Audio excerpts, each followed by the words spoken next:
The homeroom teacher quietly asked us to look out for her, so, as her deskmate, I often brought two of everything to save her pride. I'd often pretend things were buy one get one free. Little did I know, right before the college entrance exams, Xiaowei stabbed me to death while screaming, "I'll get what I want on my own. Who asked you to give it to me? And you give me things that are exactly like your own. You just want everyone to know I'm living off you, don't you? I'm sick of your condescending attitude. Drop dead, all of you." I died in shock and agony, only to open my eyes and find myself back at the moment our homeroom teacher was giving us instructions. 1. Xiaowei's family isn't well off, and she's a proud girl. She won't accept the school's financial aid, so I want you all to look out for her a bit more in your daily lives, the homeroom teacher advised patiently. "Okay, teacher." A few students replied in scattered, half-hearted voices, especially you, Bai Miao, as Xiaowei's deskmate. "You should take extra care of her." Seeing that I remained silent, the teacher singled me out specifically. "But teacher, you said yourself she's proud. What if we try to help and she takes it as an insult?" I asked, looking her straight in the eye. The homeroom teacher was momentarily speechless, then retorted with righteous indignation, "Well, can't you be a bit more tactful?" "Sorry, teacher, but I'm here to study. The college entrance exam is this semester, and I don't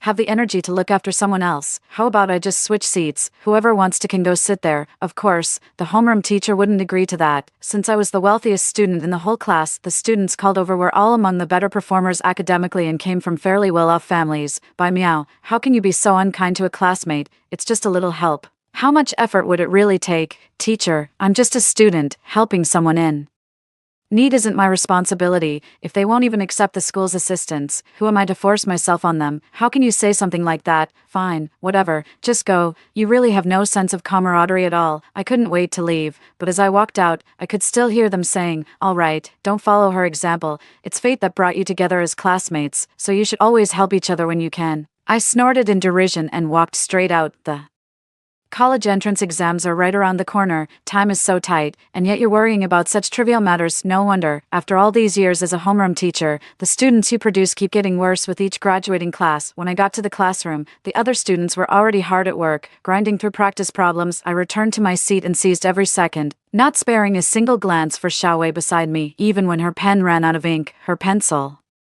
tip broke, and she sat there sighing. I didn't make a sound. It wasn't until she leaned over herself and said, "Bai Miao, my pens are useless. Can I borrow one?" I calmly put away the box full of new pens and replied, "Sorry, I don't have any extras." She stared fixedly at the box I had just stashed away. "Bai Miao, you have so many new pens right there, don't you?" "Oh, I bought too many. I'm going to return them." "Why? Do you want one? I can sell it to you at the original price, 10 yuan each." In the end, she turned away, embarrassed, and went to borrow one from someone else. Ugh, too cheap to spend your own money but still have to borrow. How are you even gonna pay it back? That's just freeloading. In my past life, when the homeroom teacher said that, I just went along with everyone else and agreed. Back in the classroom, seeing Xiaowei's embarrassment, I took the initiative and gave her all my newly bought stationery. I even lied, saying it was a buy one get one free extra, that I had more than I could use and it'd be a waste, so she was doing me a favor by taking it. They took it and used it without hesitation, but not only didn't say a word of thanks, they even wore an expression of utter humiliation. At the time, remembering my homeroom teacher's advice, I didn't make a fuss. I even wondered if I had done something wrong to hurt their pride, and now, when I don't offer, they come right out and ask for it. Is it that things that are handed to you on a silver platter seem cheap, while what you have to beg for is somehow sweeter, given a second chance at life? I refuse to be that pathetic fool who delivers themselves to others' doorsteps anymore. If I ever let her get the slightest advantage over me, my life will have been a waste too. After evening study, I went back to the dorm, washed up, went to bed, and ignored everything else. You need proper rest to have the energy to study effectively. I vaguely heard my roommates talking. "Oh, Xiaowei, you're out of toothpaste. Here, use mine, and here's some toner and moisturizer. This set is brand new, never opened. Here you go." I didn't hear Xiaowei's reply, but I imagined she took it with a look of utter humiliation. I rolled over, facing the wall, and went back to sleep. Early the next morning, while my roommate was still asleep, I got up. As I was washing up, Xiaowei came in too. It was still a bit chilly in early spring, yet she washed with cold water. I pretended not to see, and poured out all the water from the thermos. I wiped my face and neck clean, feeling refreshed, then turned and headed to the cafeteria. It was no surprise at all. Xiaowei followed me to the cafeteria again. I ordered soy milk, fried dough sticks, and soup dumplings, while she just got a bowl of plain congee with the complimentary side dishes. Neither of us said a word, and she deliberately sat right across from me. We're in the same class and dorm, after all. It would have been rude for me to just get up and leave after finishing their Meal. The two of them walked back to the classroom, one after the other. As we were almost there, I heard a voice call from behind, "By meow. Do you have some kind of problem with me?" I turned around with a puzzled look. "Why would you think that? So why aren't you talking? And why don't you care about me?" she asked. With surprising sincerity, I was at a loss for how to react. "What do I owe you? Anyway, Xiaowei, come on. I'm just like this by nature. Besides, we're not even that close. We're seniors now, let's just focus on our studies." With that, I just walked into the classroom by myself. In my past life, I acted like a total doormat. Whenever she needed something, I'd hand over mine without her even asking, then go buy a new one for myself later. There were 4 of us in the dorm, but the other 2 never even got a chance to step up. They just praised me for being generous and a great, supportive friend. The 3 of us, naive and gullible, were completely brainwashed by our homeroom teacher into thinking Xiaowei's silence was just shyness.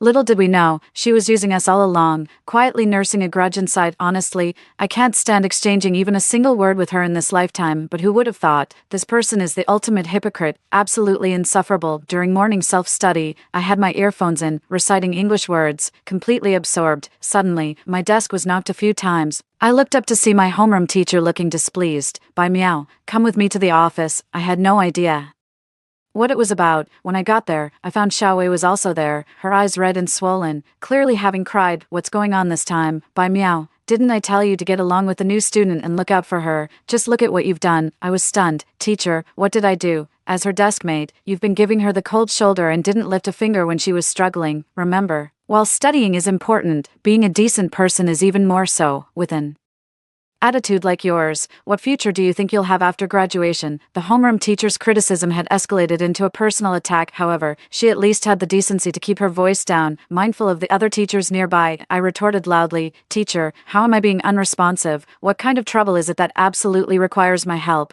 And what's wrong with the way I conduct myself?" Instantly, all the other teachers in the office looked over. The homeroom teachers face flushed with anger. "You're incorrigible. I can't get through to you. I'm calling your parents." "Teacher, why can't you get through to me? If you're calling my parents, you should at least explain why you're having them come in." My voice was really loud, and just then, the grade level head came over. "What's going on here?" 3. I jumped in to complain before my homeroom teacher could speak. "Sir, my homeroom teacher said I ignore my classmates, that I don't help people when they're in trouble, that I have a bad character, and that my studying is a waste, but I haven't done any of that. I don't even know what I did wrong. The teacher won't tell me. She just wants to call my parents." "Ms. Wu, is this true?" The grade level head looked at the homeroom teacher with suspicion. The homeroom teacher was momentarily at a loss for words. At this moment, Xiaowei began to sniffle. "I'm sorry, teacher. I'm just being overly sensitive. It's just that Bai Miao seems to have a problem with me these past couple of days. I asked to borrow a pen, and she wouldn't lend me one even though she had extras. She ignores me in the dorm and doesn't speak when we go out together. I thought she looked down on me because my family is poor, and I was feeling a bit upset. That's why the homeroom teacher noticed and asked about it." The homeroom teacher saw this and quickly stepped forward to comfort her. "Xiaowei,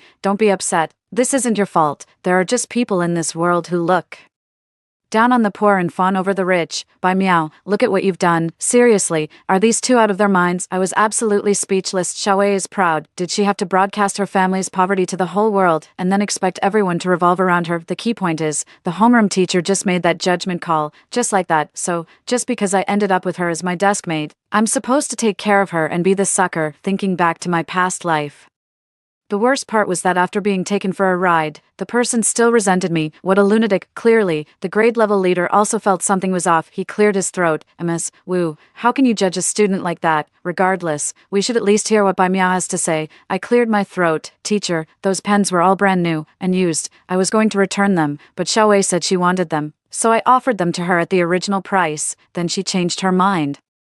What's wrong with that? After a whole day of studying, I'm completely exhausted. I just go back to the dorm, wash up, and go straight to sleep. When would I even have the time or energy to bother with anyone? Besides, she didn't pay any attention to me either, so how is this suddenly my fault again? As for when we were leaving, I was walking ahead and didn't even notice anyone. There's no school rule that says you have to walk backwards and greet every single person you pass, is there? After hearing this rebuttal, the homeroom teacher's face flushed red with anger. "Bai Miao, didn't we tell you all to look out for Xiaowei? You should have been the one to take the initiative. Just look at your attitude." At this point, even the grade level head couldn't stand it anymore. "Teacher Wu, you're clearly taking sides here. I think what Bai Miao said makes sense. All right, this is all trivial. What's important right now is studying and preparing for the college entrance exams. Everyone, just Go back, the grade level head put his foot down, putting an end to the whole farce. For the next few days, Xiaowei and I entered a phase of simply ignoring each other. I asked the homeroom teacher a few more times to change my seat, but she just wouldn't budge. Every time she looked like she wanted to give me a piece of her mind, but with the grade level head sharing the office, she had to bite her tongue. It's just that during class, the homeroom teacher would always use me as a bad example, making sarcastic remarks. My roommate and other classmates asked me privately what was wrong, and I didn't hold back. In this life, I'm not going to be that poor sucker or unlucky fool anymore, and I shouldn't drag others down with me, right? But there will always be people whose hearts overflow with misguided sympathy under the teacher's guidance. I can't control that. I've said what needed to be said. I thought I had made my stance perfectly clear, so surely nothing could go wrong. But then, at the subsequent parent-teacher meeting, my homeroom teacher really pulled out all the stops. For the parent-teacher meeting fell on a Friday, and both my parents attended. Seeing them for the first time since getting this second chance at life, I couldn't help but hug them and cry, thinking about how I just died in my past life. They must have been so heartbroken. I'm an only child. My parents run a small business, so our family was fairly comfortable. They spoiled me since I was little, so I never really experienced the darker side of human nature. My parents especially often taught me, do not neglect any good deed, however small, do not commit any evil deed, however minor. That's why in my past life, when the homeroom teacher said I should look after Xiaowei, I was so obedient. In this life, screw that looking after nonsense. Seeing me cry now, my parents got worried. Meow meow, what's wrong? Who upset you? It's nothing. Dad, Mom, I just miss home. Oh, look at you, all grown up and still crying because you're homesick. Aren't you ashamed? My dad teased me. My mother, however, seemed thoughtful. You're about to take the college entrance exams. If you can't even take care of yourself like this at school, maybe you should commute from home instead. Yes, I agreed readily. If time weren't so tight, I'd have wanted to switch schools altogether. After entering the classroom, the homeroom teacher quickly began the parent-teacher conference. Same routine as always. First, the results. I did pretty well this time. Second in the class, my parents were quite pleased, but the homeroom teacher just glossed over my achievement and instead went on and on praising Xiaowei, who came in 10th. He said that despite her family's difficult circumstances, she never lost her drive. She overcame the hardships and still managed to get that 10th place finish. Then he started with the passive-aggressive remarks, unlike some students who, despite good grades, show no willingness to help others. That kind of student won't amount to much in the real world. I saw Xiaowei's parents, an ordinary couple, flushed with excitement, clearly in full agreement with the homeroom teacher's words. My own parents and the others were a bit bewildered, but they still followed the homeroom teacher's lead and started clapping. Xiaowei and her parents stood up amidst the scattered, half-hearted applause and bowed in all directions. At this, I rolled my eyes and could only think of two words for them: idiots. I thought the parent teacher conference was over. As long as the homeroom teacher didn't single me out by name, I couldn't be bothered with her. The exams are only a few months away anyway. After that, I don't care what happens. But I never expected her to ask my family and Xiaowei's family to stay behind after the meeting. Then, right in front of everyone, she launched into a tirade against my parents, Mr. and Mrs. Bai Miao. You really need to teach your child a lesson. Not only does she refuse to help her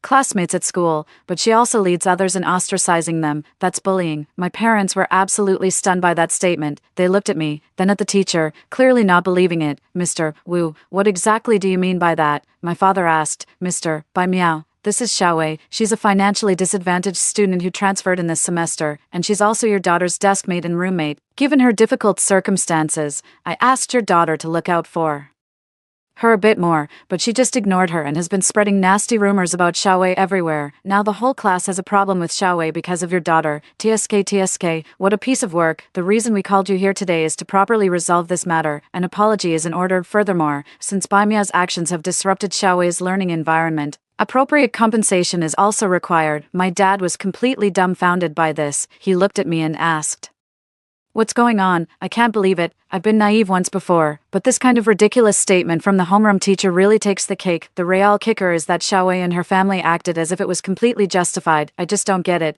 It's a classic case of moral blackmail from a past life, combined with sheer hypocrisy. Back then, the homeroom teacher praised me in front of the whole class, saying I was not only a good student but also kind and helpful to my classmates.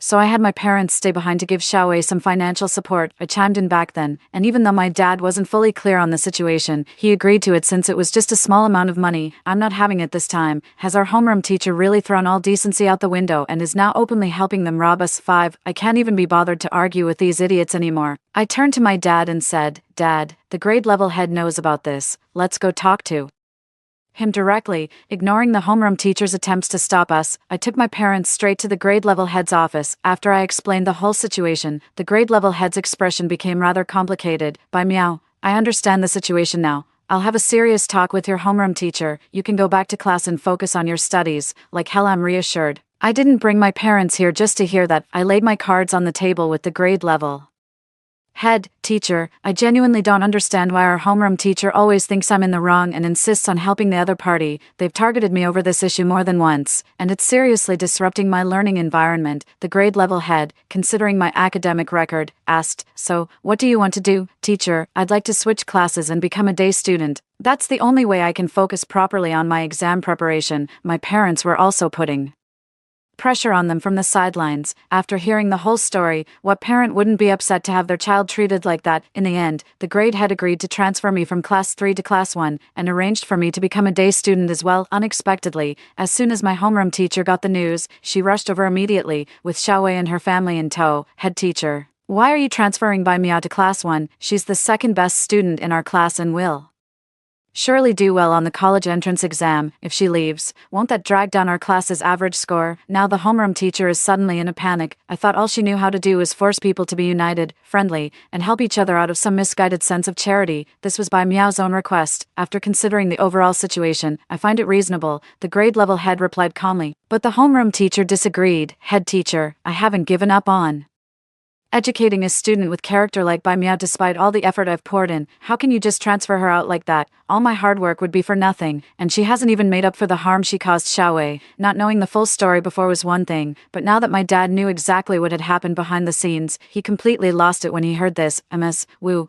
we respect you as a teacher, but how can you distort the truth and casually label a student? Do you have any idea that your reckless words could ruin a student's life?" The homeroom teacher retorted. "Mr. Bai, how am I being reckless? Your daughter, Miao Bai, is indeed bullying her classmates." "Ms. Wu, please watch your words and don't jump to conclusions. Accusations of bullying are extremely serious. Since everyone is here, let's get to the bottom of this right now." The grade level leader interrupted the homeroom teacher, his expression stern. And so, the two families and the two teachers all sat down together, since everyone else had already spoken and only Xiaowei's family remained silent. The grade leader turned to her directly. "Xiaowei, could you please clarify what exactly Teacher Wu meant by bullying?" With an air of righteous indignation, Xiaowei stated, "I know my family is poor, and Bai Miao looks down on me because of it." The grade leader cut her off, gesturing for her to get to the specifics. Xiaowei began listing her grievances. "When Bai Miao sees I'm missing something, she never offers to help." I suppressed a mocking smile. The homeroom teacher said from the start that you're too proud to even accept school aid. If I rushed to help you, wouldn't that be an insult? Xiaowei straightened her back proudly. "Exactly, I may be poor, but my spirit isn't. I won't accept handouts, you can be sure of that." The grade leader asked patiently, "And then what happened?" Xiaowei finally got to the point. "You never actually helped me, so why did you go around telling people you did? Now no one else is willing to help me either." The whole back and forth was making the grade level head dizzy. "So, Xiaowei, do you actually want your classmates to help you or not?"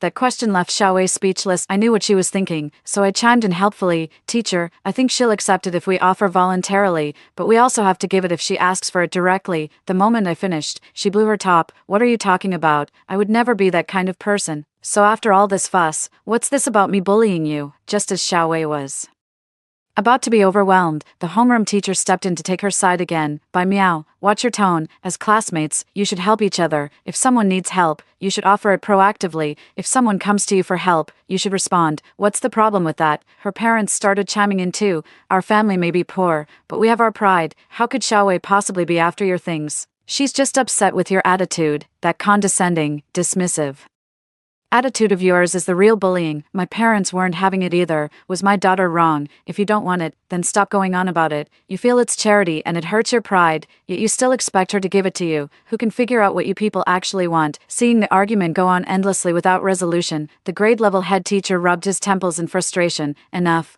People have different perspectives, and this debate is pointless." He looked at us and said, "I've already agreed to Bai Miao's request. On this matter, Teacher Wu, please don't raise any objections. After all this drama, it wouldn't be good for anyone if they remain deskmates." Then, he turned to Xiaowei's family. "I'm not entirely clear on what you're asking for. Could you please be more specific?" Xiaowei's father said with an air of arrogance, just as Teacher Wu said, "Bai Miao must apologize to our Xiaowei and compensate us for our emotional distress." My dad let out A bitter laugh. First you talk about bullying, now it's all apologies and compensation. Fine, let's just call the police and settle this properly. The other party looked flustered for a moment. There's no need to involve the police. They're just kids. We can handle this ourselves. My dad ignored them and pulled out his phone anyway. It was the grade level coordinator who finally talked him down. That's when the homeroom teacher chimed in to criticize my family. Mr. Bye, I thought your daughter Meow's character was bad enough. Turns out it runs in the family. As parents, you shouldn't just focus on making money. You need to better yourselves and set a proper example for your child. At that point, even the grade level head couldn't hold back and began to scold. Ms. Wu, do you have any idea what you're saying? Apologize to Bai Meow and her family immediately. The homeroom teacher stubbornly insisted she was right. I exchanged a look with my parents that confirmed it. This homeroom teacher isn't just resentful of the wealthy, she's downright unhinged. No wonder she was so determined to make me Xiaowei's personal cash cow. But seeing the homeroom teacher acting so self-righteous, I suddenly had an idea. Teacher, you're absolutely right. Our family's awareness is low, yours is high, so why don't you go show some warmth and support to Xiaowei's family? That would make everyone happy. Besides, you're the homeroom teacher. When a student has a problem, you bear the primary responsibility, so the apologies and compensation should really come from you. That's right. How could I have been so stupid before? For 2 lifetimes now, this person has only known how to gaslight us, never giving anything of themselves. The homeroom teacher's face stiffened. Xiaowei doesn't need school assistance. It was out of respect for her that I asked 2 classmates to help. Seeing that we were completely unmoved and having heard what I said, Xiaowei's parents had already set their sights on the homeroom teacher. Mr. Wu, thank you so much. Seeing how much you care for Kaiwei puts our minds at ease. Xiaowei, if you ever have any problems in the future, be sure to talk to Mr. Wu. Xiaowei still wore a stubborn expression, but her eyes turned to the homeroom teacher. Mom, Dad,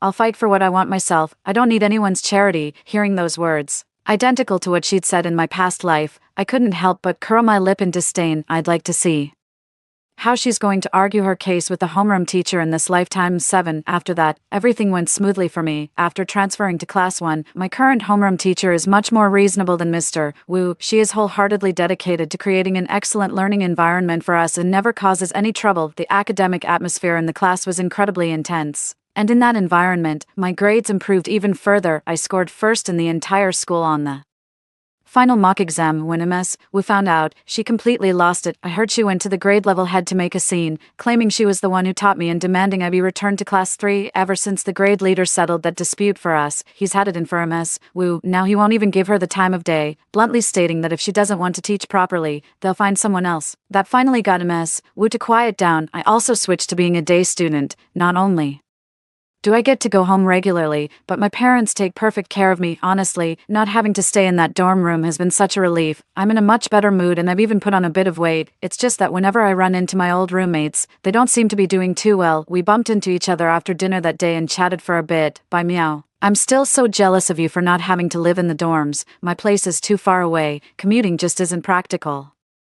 For me too. I was puzzled. What's the matter? Living on campus is more convenient for studying, isn't that better? Their expressions instantly became complicated. Now we understand why you ignored Xiaowei before. You warned us back then, and we didn't listen. Ugh, what's going on? That can't be right. Last time, Xiaowei seemed to have her sights set on Mr. Wu. How is she causing trouble for others again? They went on. Our homeroom teacher used to ask us to look after her, and we really did our best, but she just took advantage of us and never showed any gratitude, especially after what happened to you got out. We were really disappointed and started keeping our distance, but then she'd come up to us herself, demanding this and that. If we didn't give in, she'd accuse us of looking down on her, and then the homeroom teacher would force us to apologize. Damn, she's still pulling the same old tricks. Teacher Wu is just passing the buck again, isn't she? Thinking about how things ended for me in my past life, I felt a pang of sympathy and warned them, if it gets too much, just do what I did, transfer to another class or change dorms. The college entrance exam is what really matters. They listened, lost in thought. Later on, word got out that something major had happened in class 3. More than half the students had signed a petition to the principal, demanding the homeroom teacher be replaced. Their complaint was that she was emotionally manipulating students into forcibly helping poorer classmates, which severely disrupted everyone's studies. At a time like this, everything had to make way for the college entrance exams. The principal immediately removed Ms. Wu from her post and told her to stay home for a while. When the notice was issued, Ms. Wu broke down in the staff room, crying and making a scene, until security was called to escort her out. My 2 former roommates eventually managed to switch dorms too. As for Xiaowei, she became genuinely isolated by her classmates. It wasn't exactly bullying. Who had the time for that. Somehow or other, she and Mr. Wu ended up getting together. She was supposed to stay home, but Mr. Wu, using the excuse of looking after Xiaowei, kept coming to school every other day. Seeing she wasn't causing trouble, the principal just told the grade level head to keep an eye on her and make sure she didn't disrupt the other students. Then I saw Mr. Wu, just like my past self, eagerly showering Xiaowei with all sorts of gifts and attention. He even urged her to do well on the exam, to really show up as so-called bad students with poor character. Looking at Xiaowei's stiff expression, I thought, well, we'll just see who ends up looking foolish in the end. After that, I didn't have the luxury of watching the show. Nothing in the world matters more than the college entrance exam. However, I still ran into Xiaowei's family and Mr. Wu when entering the exam hall. Mr. Wu is carrying a bunch of things for Xiaowei, chattering away about who knows what. Xiaowei's parents stood off to the side, looking almost like outsiders. I hadn't planned on going over, but they were blocking the doorway. But the moment I walked over, those people spotted me. Teacher Wu suddenly puffed up with self-importance. By meow. So what if you got first in the mock exams? Grades are just one part of life. What matters most is character. A cold-hearted person like you, who shows no care for your classmates, will never amount to anything. Then he turned to praise Xiaowei. Xiaowei is the best, rising to the challenge in adversity. Even though she's from a poor background, she strives hard. Now that's a positive attitude towards life. Xiaowei played along, wearing a proud expression. I paused for a moment, thinking, why pass up a chance to put someone in their place? Teacher Wu, what was Xiaowei's rank in the mock exam again? I remember it was around 100th in the grade, right? That level should be enough for a third-tier college, shouldn't it? Will you be helping out with the tuition fees when the time comes? Then, ignoring Teacher Wu's livid expression and Xiaowei's look of humiliation, I calmly walked into the examination hall. After 3 tense days, I went home and slept like a log. When the results came out, as expected, I didn't just top my school, I became the provincial champion. My house was buzzing for days. When it came time to fill out my college applications, I chose Tsinghua University. I never had the chance in my past life, so making it this time is absolutely worth it. It's just a shame I never got my revenge on Xiaowei for the rotten things she did in a past life. Just when I thought I was finally done with them for good, the day before I was supposed to report to university, my dad said someone was looking for me. Who is it? It's Xiaowei, from your old class 3, senior year. Holy crap, what's this psycho doing here? Dad, I'm not seeing him. This guy's nuts. You be careful too. My dad just smiled and didn't take it seriously, and sure enough, something bad happened. When we got the call from the hospital, my mom and I were scared out of our wits. We rushed over, and my dad just laughed it off, saying we were making a mountain out of a molehill. Seeing his bandaged arm, my tears started falling instantly. Dad, are you in a lot of pain? That still hurts a bit. Oh, come on, it's just a scratch. Why are you scaring? Meow meow. How did this happen? My mom snapped. Ugh. I regret not listening to meow meow. It was that Xiaowei. She went crazy, rushed at me and stabbed me, all the while screaming that it was our fault for not helping her. Is she out of her mind? Where is she? My mom was instantly furious. I was furious too. What kind of person is that? Did they have to come to my house to cause a scene? My dad continued. I kicked him right then and there. He passed out. Then I called the police and they took him away. Later, when the police came to take our statements, we finally felt relieved. Xiaowei's actions constituted assault, while my dad's was just self-defense. Assault doesn't carry a very long sentence. At the time, I wish they'd lock that person up for life, but what the police said next left us a little stunned. 9. It turns out my dad wasn't the first victim. Xiaowei had already stabbed Teacher Wu before him. Teacher Wu wasn't as lucky as my dad and is still unconscious in the ICU. A cold sweat broke out on my back at those words. My mom couldn't help but snap. That Mr. Wu of yours was no saint. But he helped that Xiaowei girl so much back then. How can she be so ungrateful and lose her mind like this? I had a pretty good guess what it was. Nothing more than the same old story from a past life. What happened next confirmed my suspicions. The police came to ask for my help, saying Xiaowei insisted on seeing me or she wouldn't talk. I wanted to know about her and Mr. Wu myself, so I went through the iron bars. I got straight to the point. All right, why did you want to see me? Xiaowei stared at me, her eyes burning. Why are you still alive? You're the one who should be dead. My eyes widened in disbelief. Is she out of her mind? Are you insane? Xiaowei, do you even realize who you've hurt? Teacher Wu is still in the hospital, and so is my dad. Teacher Wu, she got what she deserved. If it weren't for her, you would have been the one giving me things back in high school. Your things were always new and nice, not like hers, so stingy and such a phony. The stuff she gave me was all worn out junk, and on top of that, she gaslit me daily into being grateful for it. If it weren't for her, you all wouldn't have distanced yourselves from me. In the end, she made things so unbearable I could hardly stay in my class. My grades dropped, and that's why I only got into a third-tier college. University tuition is so expensive, there's no way my family could afford it. And now, of all times, she refuses to help me out. Where was she all this time? She had to meddle, she had to put on that fake kindness. She deserved to die, she was babbling like a madwoman, seemingly to herself, but what she said sent chills down my spine. Had Xiaowei been reborn too? At that moment, she suddenly rushed forward, reaching her hand through the iron bars. By meow, was it you? You were reborn long ago, weren't you? So all of this is your doing? Holy shit, she scared me to death. How could I possibly admit to something like that? Are you out of your mind? I just walked away without looking back, ignoring whatever she was shouting behind me. Later, I heard from the police that Xiaowei had gone mad in prison. I don't care if she's really crazy or faking it, just don't let her out. But the trouble outside didn't end with Xiaowei being locked up. She was under 18 when she stabbed someone, still a minor. Both my father and Mr. Wu are owed compensation, and her parents are responsible for it. My father's situation is manageable, but I just can't swallow this injustice, even if Xiaowei's parents were to kneel before us, we'd still demand the compensation we're owed. As for Ms. Wu, it goes without saying, she's facing enormous daily medical bills with little means to cover them herself. Ms. Wu's family members are no pushovers either, but Xiaowei's parents simply can't come up with the money. The two sides go back and forth every day, bickering and squabbling constantly, but none of that is any of my business. Back when our senior classmates were raising funds, I just tossed in $100 for appearances sake. My parents think I'm stingy, but if they knew their daughter had her life ruined by this person's brainwashing in a past life, they wouldn't give a single cent. Although the incident with Xiaowei is over, the online backlash has been intense. A reporter approached me and asked, "By meow, we heard you were Xiaowei's former deskmate and roommate. Given what's happened to her, what advice would you give to other students?" After careful thought, I've come to just 12 words.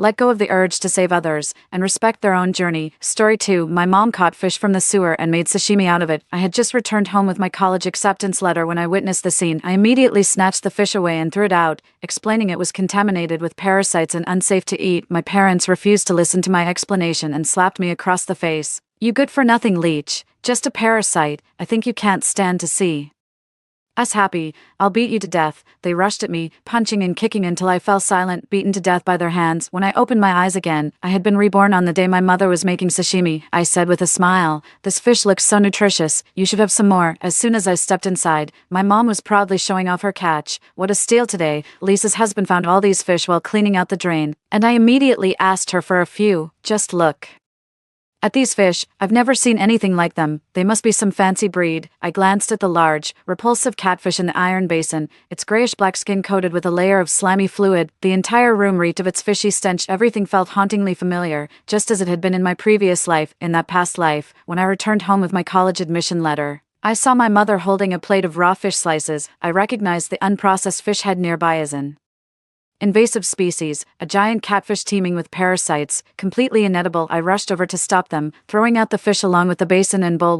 Instead of listening, they responded with furious curses and a brutal beating. The more I tried to explain, the more violently they hit me. Blows and kicks rained down on me while my younger brother shrieked with excitement in the background. They grabbed the heavy ceramic ashtray from the table and smashed it against my head. A searing pain and dizziness exploded through me as warm liquid trickled down my temple, blurring my vision. In the end, they beat me to death. Given a second chance at life, I won't interfere this time, since they love fish so much. Let them have their fill. I hid the admission letter I'd just received behind my back and secretly brought it into the room to stash it away. When I came out, my mom had already sliced the catfish thin, arranged it on a plate, and brought it to the table. My brother's eyes lit up as he quickly grabbed a piece and popped it into his mouth. After just a couple of chews, his brow furrowed slightly, and his Adam's apple bobbed as if he was struggling to swallow. "Mom, something tastes off about this. Is this even safe to eat? No wonder it tastes wrong. This thing grew up in the sewers, feeding on garbage and filth every day, even cooked. No one would dare eat it, and now they're actually eating it raw." My dad whacked him on the head with his chopsticks. "You useless fool, just like a wild boar that can't appreciate fine grain. What do you know? This is sophisticated flavor. This is how wealthy people eat. Just dip it in some soy sauce and wasabi, and it'll taste great. I've seen them eat it this way." He picked up a slice of fish, coated it generously with soy sauce and wasabi, and demonstratively stuffed it into his mouth. Then he gave a thumbs up and kept praising it enthusiastically. My brother hesitantly mimicked his gesture and took a bite. My mom watched him expectantly. "Well, tastes better this time, doesn't it?" My brother gave a nod. I sneered inwardly. Those heavy seasonings were bound to mask certain flavors. With such an overpowering spiciness, you can barely taste anything else. My mother beamed with joy and kept putting food into his bowl. "Fish is good for the brain, and eating it raw is even more nutritious. You should have more. Son, your final exams are in just a couple of days. Come back with good grades. You're the only child in our family, so you must bring honor to us." I stood silently in the corner shadows, watching them in this house. Since I was little, I had to wait until they finished eating before I could scavenge their leftovers. If I ate too much, I'd get beaten, but honestly, I'm grateful. Because of that, I managed to avoid eating that disgusting stuff. Halfway through the meal, my brother deliberately smacked his lips loudly in front of me and said, "Want some? If you do, just pick it up off the floor." He tossed a piece of fish onto the ground, a malicious smirk playing on his lips. The fish fillet was now coated in dust, making it look even more revolting. "Oh, why'd you give it to her? What a waste," my mother scolded half-heartedly, her eyes crinkling with amusement as she made no move to stop him. I stared blankly at the fish on the floor, making no move to retrieve it as I continued chewing on the plain bun in my hand. When she saw I hadn't picked it up to eat, my mother shrieked, "You worthless brat. I give you a chance and you throw it back in my face. I offer you food and you won't even pick it up. Look at your pathetic self. Such good food is wasted on someone like you." Furious, she grabbed a cup nearby and hurled it at me. I couldn't dodge in time, and a shard of glass cut a bloody gash on my forehead. My brother made a mocking face at me, his eyes full of schadenfreude, and then went right back to devouring his food with gusto. My mother picked up the fallen sashimi, rinsed it under the tap, and popped it into her mouth. They kept eating bite after bite as if it were the most delicious delicacy. I fought back the urge to vomit, forcing down the acidic bile rising in my throat. "Mom, you should buy more of this fish for sashimi. I want to bring some to school to make everyone jealous," my brother mumbled through a mouthful of food. My mother beamed with joy, nodding repeatedly. "Wonderful. From now on we'll have sashimi every day and live like royalty." A blood-curdling scream tore through the midnight silence. Hearing the noise, I sat up from the floor, completely alert, without a trace of sleepiness in my eyes. When I arrived, my younger brother was clutching his stomach and writhing incessantly on the bed. My mother was frantically pacing around in a panic. I put on my faded, washed-out coat and asked them, "Mom, Dad, Felix, what's going on? Do you need me to go buy some medicine?" My arrival was like a lit fuse, instantly igniting all of my father's pent-up anxiety and rage. He whipped his head around, spraying spit as he yelled, "Then what the hell are you standing there for? Quit gawking like a wooden post. Get the hell out and buy the medicine now." He pulled out a few crumpled bills and tossed them at me impatiently. "Useless burden. All you ever do is ask for money." A torrent of vile insults rained down upon me. Ignoring him out of habit, I picked up the money from the floor and walked out the door. The cold night wind picked up, making the wound on my temple throb with a dull ache as I wandered slowly down the road. I walked to the 24-hour pharmacy at the end of the alley, saw the bright lights inside, but didn't go in. I stood in the shadows by the entrance for a while, figuring the timing was about right. I went in and, without even describing the symptoms, asked for the strongest painkiller they had. It would have been pointless to explain, only I knew this was no ordinary stomachache. No medicine could cure it. Painkillers were the only relief. When I got home, my brother was still writhing and moaning in bed, pale-faced and sweating, with my mother sitting anxiously beside him. My father snatched the bag forcefully, glaring at me fiercely. "I asked you to buy medicine. What took so long? What have you been doing?" I timidly replied. "The clerk said this one works, but it was the last bottle." She searched forever to find it. My mother quickly poured water and gave my brother the medicine I bought. She turned to my father with concern and asked, "Could there be something wrong with that fish?" My father slammed the table and stood up. "Nonsense. We all ate it and we're fine, aren't we? He's too young and hasn't had raw or cold food before. This is perfectly normal." Breaking the tension, I interjected softly, "It probably isn't the fish. Mom and Dad, both of you ate it and you're fine. Besides, that fish looked expensive. It couldn't possibly be the problem. There's a nasty stomach bug going around. Your brother probably just caught a chill. Some medicine should fix him right up." My parents exchanged a glance, the tension visibly easing from their faces as they accepted my explanation. My mother tucked the blanket snugly around my brother, murmuring, "Some medicine and a good sleep will set you right." I'd never seen such tenderness from her before. From the day I was born, all I'd ever received was resentment. The moment I was born and they saw I was a girl, they carried me out and dumped me in the trash. But a passerby found me soon after and brought me back to them. Realizing they couldn't get rid of me, they started making me do all the housework, cooking, cleaning, everything. Beatings and scoldings became routine. I was less a daughter and more a free punching bag. After I was murdered, they tossed my body into the wilderness to be devoured by beasts, then went right back to their picture-perfect lives. That's why in this life I've stopped yearning for so-called family bonds. I just want to survive. My younger brother took the painkiller, and as his discomfort eased slightly, he drifted into a fitful sleep with soft whimpers. I retreated to my corner, a silent smirk curling my lips in the darkness. "Just sleep it off, as if that would work. This is only the beginning." They finished all the fish Lena gave them in under 2 days. "I'll go ask Lena for more. She's got plenty of fish left." My mom eagerly went out with a basin. Before long, she returned fuming with anger. Seeing the empty basin in my mom's hands, my dad frowned. "Didn't you go to get the fish? Where is it?" she Plopped down on a stool in a huff. That old lady wouldn't give it to me. They kept saying the fish was full of parasites and would kill us if we ate it. Refused to give it to me no matter what. They didn't even bother making up a convincing lie, treating me like a 3-year-old, as if I'd believe that nonsense. She grew angrier with every word, spitting viciously on the ground. Bullshit, what a load of crap. They're just being greedy now that they've had a taste. Fine, if they won't share. We'll sneak into the drainage ditch tonight and catch our own. That night, my parents shuffled out of bed, grabbed a large metal basin, and slipped out with a flashlight and a net. I slept on the frigid storeroom floor, with nothing but a thin, tattered cloth beneath me. The storage room had no door, just a tattered curtain that allowed me to see what was happening outside. They didn't return until daybreak, covered in mud. Struggling to carry something in between them, it looked like a good haul. A large basket filled with at least a few dozen fish.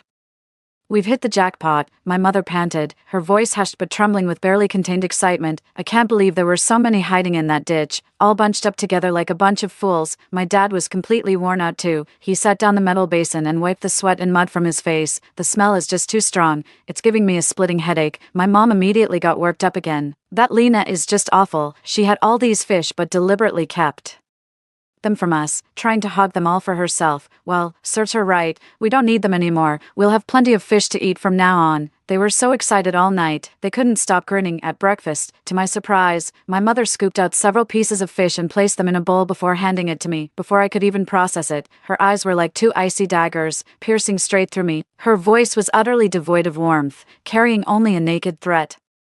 I'm warning you, don't you dare tell anyone we're eating fish from the sewer. If I find out you've breathed a word of this to anyone, I'll skin you alive. She spat out those last words through gritted teeth. It suddenly clicked. No wonder they were so generous today, giving me their precious sashimi. They just wanted me to keep their secret. They're afraid I'll tell others and someone will snatch their fish too. They can rest easy. Let those pests have the fish. I wouldn't wish that on anyone else. My brother yelled in protest. Mom, why are you feeding that worthless girl? She doesn't deserve to eat this. It should be mine alone. He struggled to snatch the fish back. My father glared and stopped him. We have plenty of fish now. She can have these few pieces. When the fish was placed before me, the overpowering fishy smell made me instinctively recoil. It's happening, realizing I had overreacted. I quickly put on an obedient demeanor. Mom, such precious food should be for you. All the good things belong to you. I don't deserve them. I'll just have a steamed bun. Being full is more than enough for me. My mother turned her head to look at me. The ferocity on her face gradually settled, transforming into an almost satisfied scrutiny. Now that's more like something a decent human being would say. At least I didn't waste my mercy all those years ago when I decided not to toss you in the trash and let you live. I froze for a second, even though I was used to this kind of talk. Hearing it still made me feel a pang of hurt I couldn't control. That evening when my younger brother came home from school, he just threw his lunchbox on the floor. Fish and rice scattered everywhere, splattering all over the place. An indescribable smell instantly filled the air, a mix of fishy odor and some subtly sour, rotten scent. Mom, what on earth is this stuff you packed for me? They're saying the fish I brought is smelly and disgusting, and that it's not even real sashimi. My mother frowned with clear displeasure. What would a bunch of country bumpkins know about fine food? They're just jealous you get to enjoy such high-quality sashimi. I quietly walked to the corner, picked up a broom, and started cleaning up the mess. What is this if not sashimi? Look at your father. He's been so much more energetic since eating it. I scoffed inwardly. My father certainly had been energetic lately these past few days. His trips to the bathroom had noticeably increased. Sometimes I could even hear his hurried footsteps in the middle of the night, but I didn't say anything more. My younger brother hesitated, asking with a mix of doubt and curiosity, but Max said the sashimi his parents give him doesn't look like this. He told me he's never seen grayish-white sashimi like mine before. Margaret's pupils contracted almost imperceptibly. The next second, her tone turned resolute, brimming with the pride of someone revealing a hidden truth. That's just artificially farmed stuff, pumped full of dyes. It's bad for your health if you eat too much. Ours here, this is the real mark of pure, wild-caught quality, no additives or questionable ingredients. Max's parents are fooling him, passing off cheap imitations as real sashimi. What we have is the genuine article, a rare variety. My brother's face lit up with a triumphant glow, all traces of his earlier humiliation vanishing as an urgent need to prove himself took over. Then I'll bring it again tomorrow. I want to show then we can eat sashimi every single day. Of course, dear, I'll cut the most beautiful slices for you tomorrow. My mother beamed with delight, as if she'd just won some major victory. Early in the morning, she cheerfully handled the fish in the kitchen. Humming an off-key tune, she deliberately sliced the fish thinly, arranged them into a flower shape, and placed them in my brother's lunchbox. Today, I'm going to make those little rascals' jaws drop, she mused, admiring her handiwork with Satisfaction. Suddenly, a loud noise shattered the tranquility. Open the door, open it right now. A woman's furious roar came from outside, accompanied by pounding so violent it seemed about to shatter the door. The sound was so loud it made the door frame tremble. I opened the door, but before I could say a word, a woman charged forward and nearly collided with me. I demand an explanation from you today. The commotion drew neighbors over, and several were already gathered in the hallway, craning their necks to see what was happening. My son started having stomach pains right after eating the sashimi from your place yesterday. We took him to the hospital and found out it's a parasitic infection. She waved the medical report from the hospital visit, adding, the doctor said it was caused by eating contaminated food. My expression shifted slightly as I glanced at my mom. My younger brother hid behind her and whispered. Max said my sashimi tasted different from what he'd had yesterday. We got into an argument, so I shoved a piece into his mouth. My mom froze for a second, then exploded like a firecracker that had just been lit. Her voice was several decibels louder than Max's mom's. That's bullshit. My son only eats premium imported fish. Your kid probably got sick from eating some random garbage and now you're trying to pin it on me. Max's mother let out a scornful laugh as if she'd just heard the joke of the century, raising her voice even higher. You call that premium? Who knows what filthy gutter you fished that thing out of? The doctor confirmed it was caused by contaminated raw food. It's definitely your fish that's the problem. I struggled to suppress my laughter. She actually hit the nail on the head. That fish really did come straight out of a sewer drain. My mother flew into a rage, stunned by the accusation that hit too close to home. Where's your proof that it was our food that made him sick? How do you know it wasn't something you fed your own son? If you ask me, you're just trying to shake us down.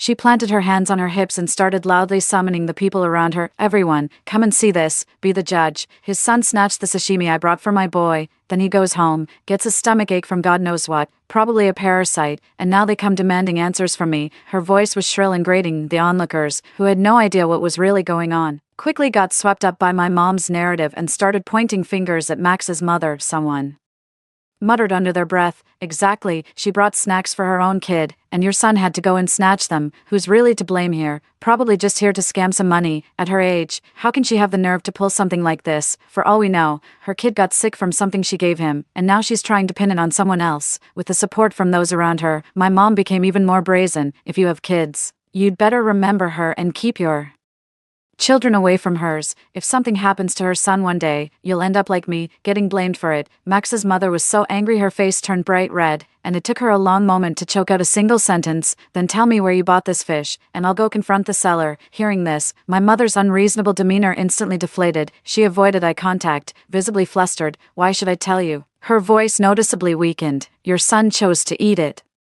himself. My son ate the same thing and he's fine. If your son got sick, that's his own problem. No one else is to blame. As if afraid Max's mother would press further, my mom slammed the door shut, cutting her off completely. The noise outside continued unabated. My mother stood rooted to the spot, chest heaving, her face alternating between flushed and pale, clearly still shaken. I stepped forward in faint comfort. Mom, don't worry too much. Her son probably ate something that didn't agree with him. It's got nothing to do with us. Just ignore her. She shot me an annoyed glare. No kidding, it's not the fish's fault. She's just a shrew. What does it have to do with me if she gave her son the wrong thing to eat? Though her words were defiant, the fear on her face gave her away. She was restless all afternoon and didn't calm down until my dad came home that evening, when she finally told him what happened. Gordon, you don't think there's actually something wrong with that fish, do you? Last time Felix ate it, he had the same reaction and still hasn't fully recovered. My father snapped. That's absolute nonsense. Her kid is just being overly sensitive, doesn't deserve to eat something this good anyway. What got sick from eating it? She's just trying to scam us now that our family's doing better. I've seen plenty of these lowlifes before. 3, if it were really as bad as she claims, we'd all be dead by now after eating so much of it. But look at us, we're perfectly fine.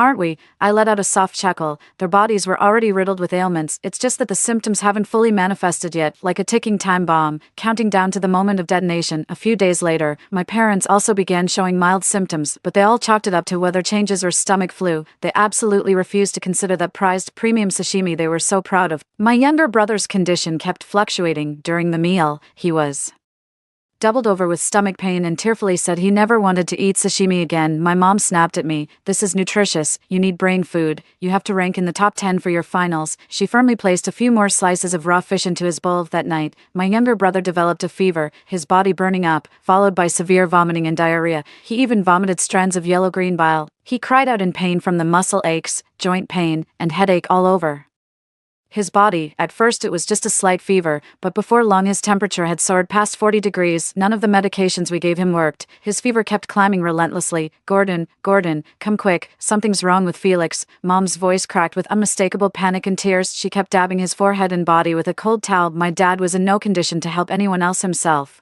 Clutching his stomach and making constant trips to the bathroom, his face unnaturally pale, he brushed it off casually. It's just a fever, no big deal, probably a bad case of stomach flu. If it doesn't get better, we can take him to the hospital tomorrow. My mom grew anxious. Why wait until tomorrow? Get the car now and take us there. My dad snapped impatiently. Going now is pointless. The hospital will just prescribe some medicine that won't even cure it. He took the thermometer from his younger brother and held it up to my mom's face. See, the fever's already gone down a few degrees. It's nothing serious, so stop overreacting. The reading had indeed dropped by 0.1 degrees, but it was still around 40 degrees. My mother leaned in, squinted, and deluded herself as she agreed. Yes, it does seem a tiny bit lower. The red part isn't as long now. Maybe the medicine is just starting to work. Late at night, I was jolted awake by some noise but didn't get up right away. It wasn't until my parents' groans became distinctly audible that I sluggishly made my way out of the room. The moment I stepped inside, the sight that greeted me was utterly revolting. An indescribable stench permeated the entire room. My parents lay twisted on the bed, limbs contorted, surrounded by a foul mixture of vomit and excrement. My younger brother was in the worst state, barely able to make a sound as he convulsed weakly. I stood frozen, watching their agonizing struggle with a blank expression. The memory of being beaten to death in my past life flashed through my mind, vivid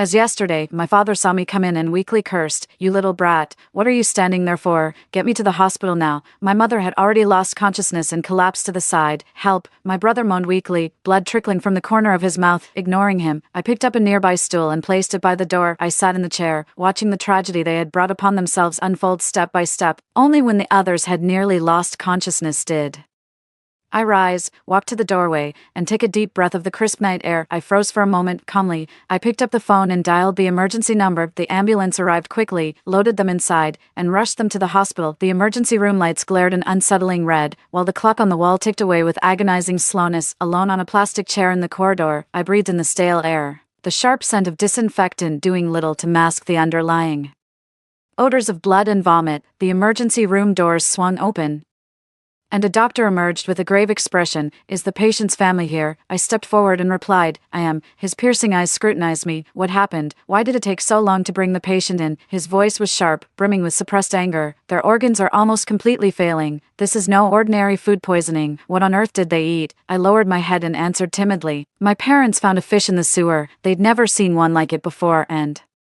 thought it was some exotic delicacy, so they made sashimi out of it." The doctor's eyes widened in utter disbelief. "Catfish from the sewers are an invasive species. They're crawling with bacteria and parasites, and you dare eat them raw." I lifted my tear-streaked face, letting a single tear fall at just the right moment. I told them, too, that the fish was inedible and full of parasites, but they didn't believe me. They beat me and called me a jinx. I gently pulled up my sleeve, revealing a shocking patchwork of old and new bruises on my arm, along with several gruesome, scabbed-over scars nearby. The doctor's eyes flickered with complex emotions, his anger seeming to subside, replaced by a look of helpless compassion. I grabbed his sleeve and dropped to my knees, pleading, "Please, doctor, I'm begging you, save them. If anything happens to them, I'll have no family left." The doctor's hand lifted slightly, as if to help me up. He said nothing more, just shook his head wearily before turning and rushing back into the emergency room. After he left, I wiped the tears from my face without any expression. I returned to my chair and waited quietly, my mind completely calm, even with a hint of cold mockery. The wait felt incredibly long, and the lights in the corridor flickered on and off. I don't know how much time had passed when the emergency room door opened again. I rushed forward anxiously. The doctor avoided my gaze and said in a low voice, "The situation is very grim. The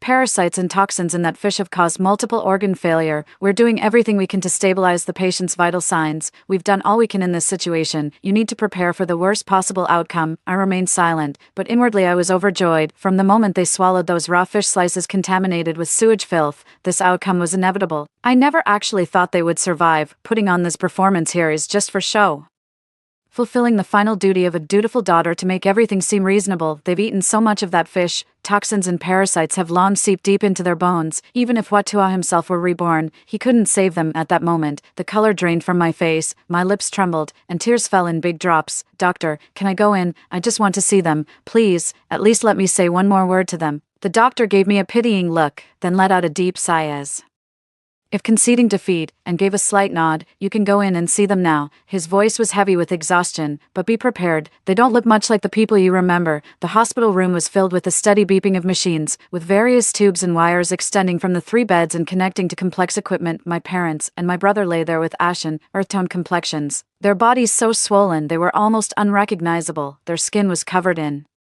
gruesome red blotches and blisters, some of which had ruptured and were oozing a yellowish-white fluid. From my mother's lips quivered slightly, and I could still sense the sheer agony behind that movement. My father and younger brother were in even worse shape. His entire body would occasionally convulse with spasms. The medical staff were busy in the distance, giving me a few moments of uninterrupted time for my goodbye. I walked to their bedside and quietly watched them struggle in agony. Their last shred of sanity fading. "I told you so," I whispered, my voice barely audible even to myself. "That fish was poisonous, but you refused to believe me. Not only did you tear up my college acceptance letter, you beat me to death, and now you're getting exactly what you deserve." My father's throat emitted a strange gurgling sound as his eyes widened in terror. The heart rate monitor suddenly went haywire, blaring a shrill alarm. Medical staff rushed over and began emergency procedures, while I was asked to leave the room. Despite working through the night, they couldn't pull through the window at the end of the hospital corridor. The first light of dawn was breaking. The morning sun shone on me, warm and bright. I quietly handled the funeral arrangements, holding on to the college acceptance letter I had hidden away. Sunlight streamed through the window, falling on my acceptance letter and casting a golden glow over it. While cleaning out that so-called home, I found a tightly wrapped bank passbook in a worn-out wooden box under my parents' bed. It wasn't just their savings in there, it also contained the money I'd painstakingly saved for my education. I knew they wouldn't fund my college education. I understood this from the very beginning, so I started working day and night, never shying away from hard labor. But to my surprise, on payday they went to the boss ahead of time and took all the wages I'd worked months to earn. At that thought, I clutched the bankbook so tightly my fingertips turned white. Without hesitation, I stuffed the bankbook into my pocket and turned away from that place filled with painful memories. Standing at the long-distance bus station, I took one last look at the place I'd called home for 18 years, past and present. All is settled. Story 2. I was the purest-blooded princess of the Phoenix clan. On my coming-of-age ceremony, before thousands of clansmen, my true form manifested, not as a glorious phoenix, but as a pitiful, lowly black serpent. Yet the jade rabbit I'd rescued transformed into a radiant phoenix, worshipped by the entire clan as the divine phoenix, branded an impure half-breed. I plummeted from divine grace into the muck. My divine father declared the jade rabbit as his long-lost bloodline, then personally summoned heavenly lightning that flayed me alive. My own brother gouged at the core of this half-breed, my spiritual essence, as compensation for the jade rabbit's years of exile. My childhood sweetheart, the man I was betrothed to, embraced the jade rabbit in his arms as they whispered vows of devotion. Left barely breathing, I was cast by the jade rabbit's own hand into the celestial pool, its waters lethal to gods, where my soul dissolved into nothingness. Even in death, I couldn't comprehend why my true form manifested as a lowly black serpent when I possessed the purest phoenix bloodline. When I opened my eyes again, I'd been reborn on the eve of my coming-of-age ceremony. "Your Highness, the 100 feather gown for tomorrow's ceremony has arrived." The Emperor also prepared a phoenix hairpin. "They say the combination will be absolutely stunning." As Peach spoke, she couldn't resist stealing glances at the magnificent feathered gown. The feathers of 100 rare birds were woven with golden threads into a resplendent feathered gown. Her eyes filled with longing as she reached out to touch it. "The Phoenix clan hasn't crafted a feathered gown in millennia," she murmured. "It's even more breathtaking than legends say." Those familiar words sent a violent shudder through my body. The agony of heavenly lightning flaying my flesh and the brutal extraction of my core still burned fresh in my memory. My eyes suddenly welled up with tears. Could this be a rebirth in my past life? I was overjoyed when I received this phoenix feather gown. Since the fall of our mother goddess, not a single new phoenix has been born in our clan for millennia. My people have placed all their hopes upon me, for I am the only offspring of the phoenix goddess and golden dragon god, the purest-blooded princess of the Phoenix clan. On the eve of my coming-of-age ceremony, the entire Phoenix clan pooled their resources to present me with the sacred feather gown, symbolizing my Phoenix heritage. I couldn't tear myself away from its beauty, eagerly donning the feather gown for my rite of passage before the eyes of countless clansmen. When I revealed my true form, I actually transformed into a pitch-black snake. The crowd gasped in horror. My divine father darkened his expression. "Juno, this is no time for games at such a crucial moment. Show your true form at once." Stunned myself, I writhed in serpentine coils, desperately channeling my magic. Yet no matter how many times I tried, I remained nothing but a black snake. Just as I channeled my magic for the 99th time, a crystalline phoenix cry pierced the heavens. I stared dumbfounded. It was the very moon rabbit I'd rescued with my own hands. Her body erupted in golden radiance as iridescent feathers materialized. She was transforming into a phoenix. The crowd prostrated themselves, worshipping the rabbit as a divine phoenix while branding me an impure-blooded mongrel. With tears welling in my eyes, I turned to gaze upon the Heavenly Father. To my shock, he wept openly while looking at the jade rabbit. To think my true son Onyx wandered the mortal realm for millennia, while some vile low-born serpent usurped his identity. This is utterly unconscionable. With a mere flick of his wrist, he summoned celestial lightning that tore through my flesh, leaving me a bloody, mangled wreck. Amidst my agonized screams, my brother Hayden personally carved up my golden core and presented it to the jade rabbit as a welcoming gift. My poor sister, let me offer you this imposter's core. Though its bloodline is base, it might amuse you as a trinket, bleeding out in a pool of my own blood. I cast one last hopeful glance at my betrothed, Frost, crown prince of the celestial clan we'd cultivated together since childhood, inseparable companions. Surely he would. Onyx, you're a true phoenix after all. Now we can be together without hiding. Frost, who always maintained an aloof demeanor, was actually smiling as he cradled the jade rabbit in his arms. At this very moment, I'm enduring agony that sears my bones and scorches my soul. Onyx flashed me a triumphant grin before personally shoving me into the celestial pool, a place even gods fear to tread. The razor-sharp gales sliced through my flesh, leaving wounds so deep my bones were visible. Nothing compares to this heartache. In my last conscious moment, I still saw the golden phoenix light erupting from my bones. Till death I couldn't understand, with the purest phoenix bloodline in my veins, why did my true form manifest as a lowly black serpent? The agony of my past life remains vivid before my eyes. In this lifetime, I will uncover the truth no matter what. Just like in my past life, I smiled and accepted the 100-feather skirt, but the moment I lowered my head, a cold glint flashed through my eyes. Peach had served me for thousands of years, and she was also the first to discover the jade rabbit. Out of kindness I saved the jade rabbit's life, only to die with bitter regret in the end. In my past life, it must have been Peach and the jade rabbit conspiring together that caused my death, suppressing my murderous intent.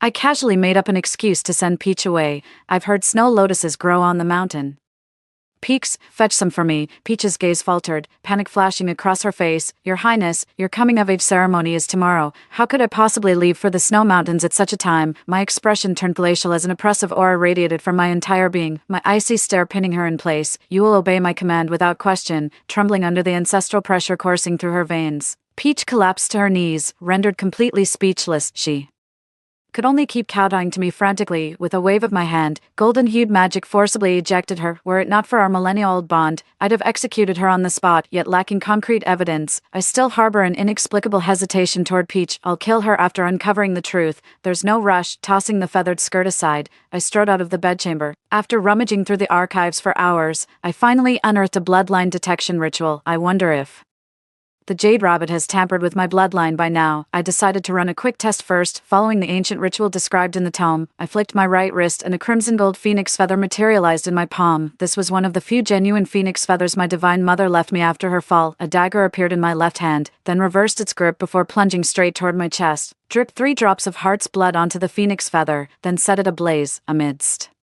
the flames, faint crimson gold flickers appeared as blood and feather turned to ash, filling the air with a sweet, ethereal fragrance. The moment the fire died out, a golden phoenix silhouette emerged from the embers. I stood transfixed as tears began to fall. This proves I am truly the daughter of the mother goddess, with phoenix blood coursing through my veins. After enduring slander and slaughter, I now know with certainty my true form could never be some lowly black serpent. Juno, are you in there? The door rattled with Frost's voice behind it. Bitterness welled up in my heart, yet I deliberately softened my voice. Frost, could you do something for me? Frost looked puzzled but complied without question, turning to leave without even asking why. When he returned, he handed me a tuft of rabbit fur and a small jade-green vial containing unmistakable drops of heart's blood. I thanked him, and Frost gazed at me, the usually aloof immortal's eyes now brimming with tenderness. He raised his hand as if to tousle my hair, then withdrew it with a shy murmur.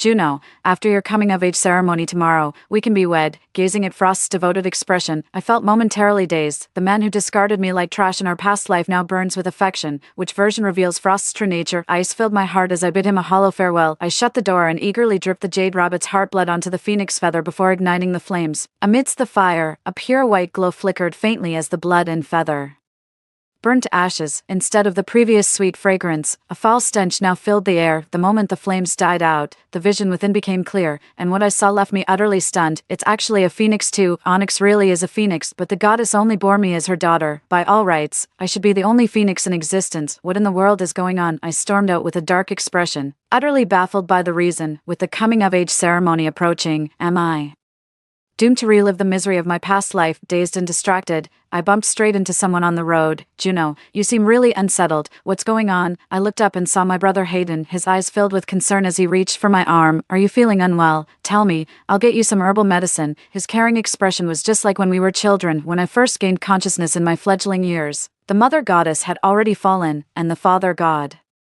became a broken man, wandering abroad perpetually. It was my elder brother who shouldered the Phoenix clan's burdens, managing tribal affairs while raising me single-handedly. The first magic I mastered, the first gown I ever owned, all gifts from his hands. He nurtured me with such devotion, pouring his entire being into spoiling me until I became the undisputed little princess of the Phoenix clan. Yet it was he who personally carved out my core essence, watching me writhe in agony, watching my spirit break. Hayden merely presented the bloodied core to the jade rabbit with reverence. He declared, only a phoenix of onyx's pure lineage deserves to be my sister. Remembering my past life, I fought to steady my trembling hands and flashed Hayden a saccharine smile. Brother, I can't stand that jade rabbit. Would you kill her for me? Without a moment's hesitation, Hayden charged at Onyx with his sword drawn. Her face was pale with panic, tears welling in her eyes as she pleaded, Your Highness.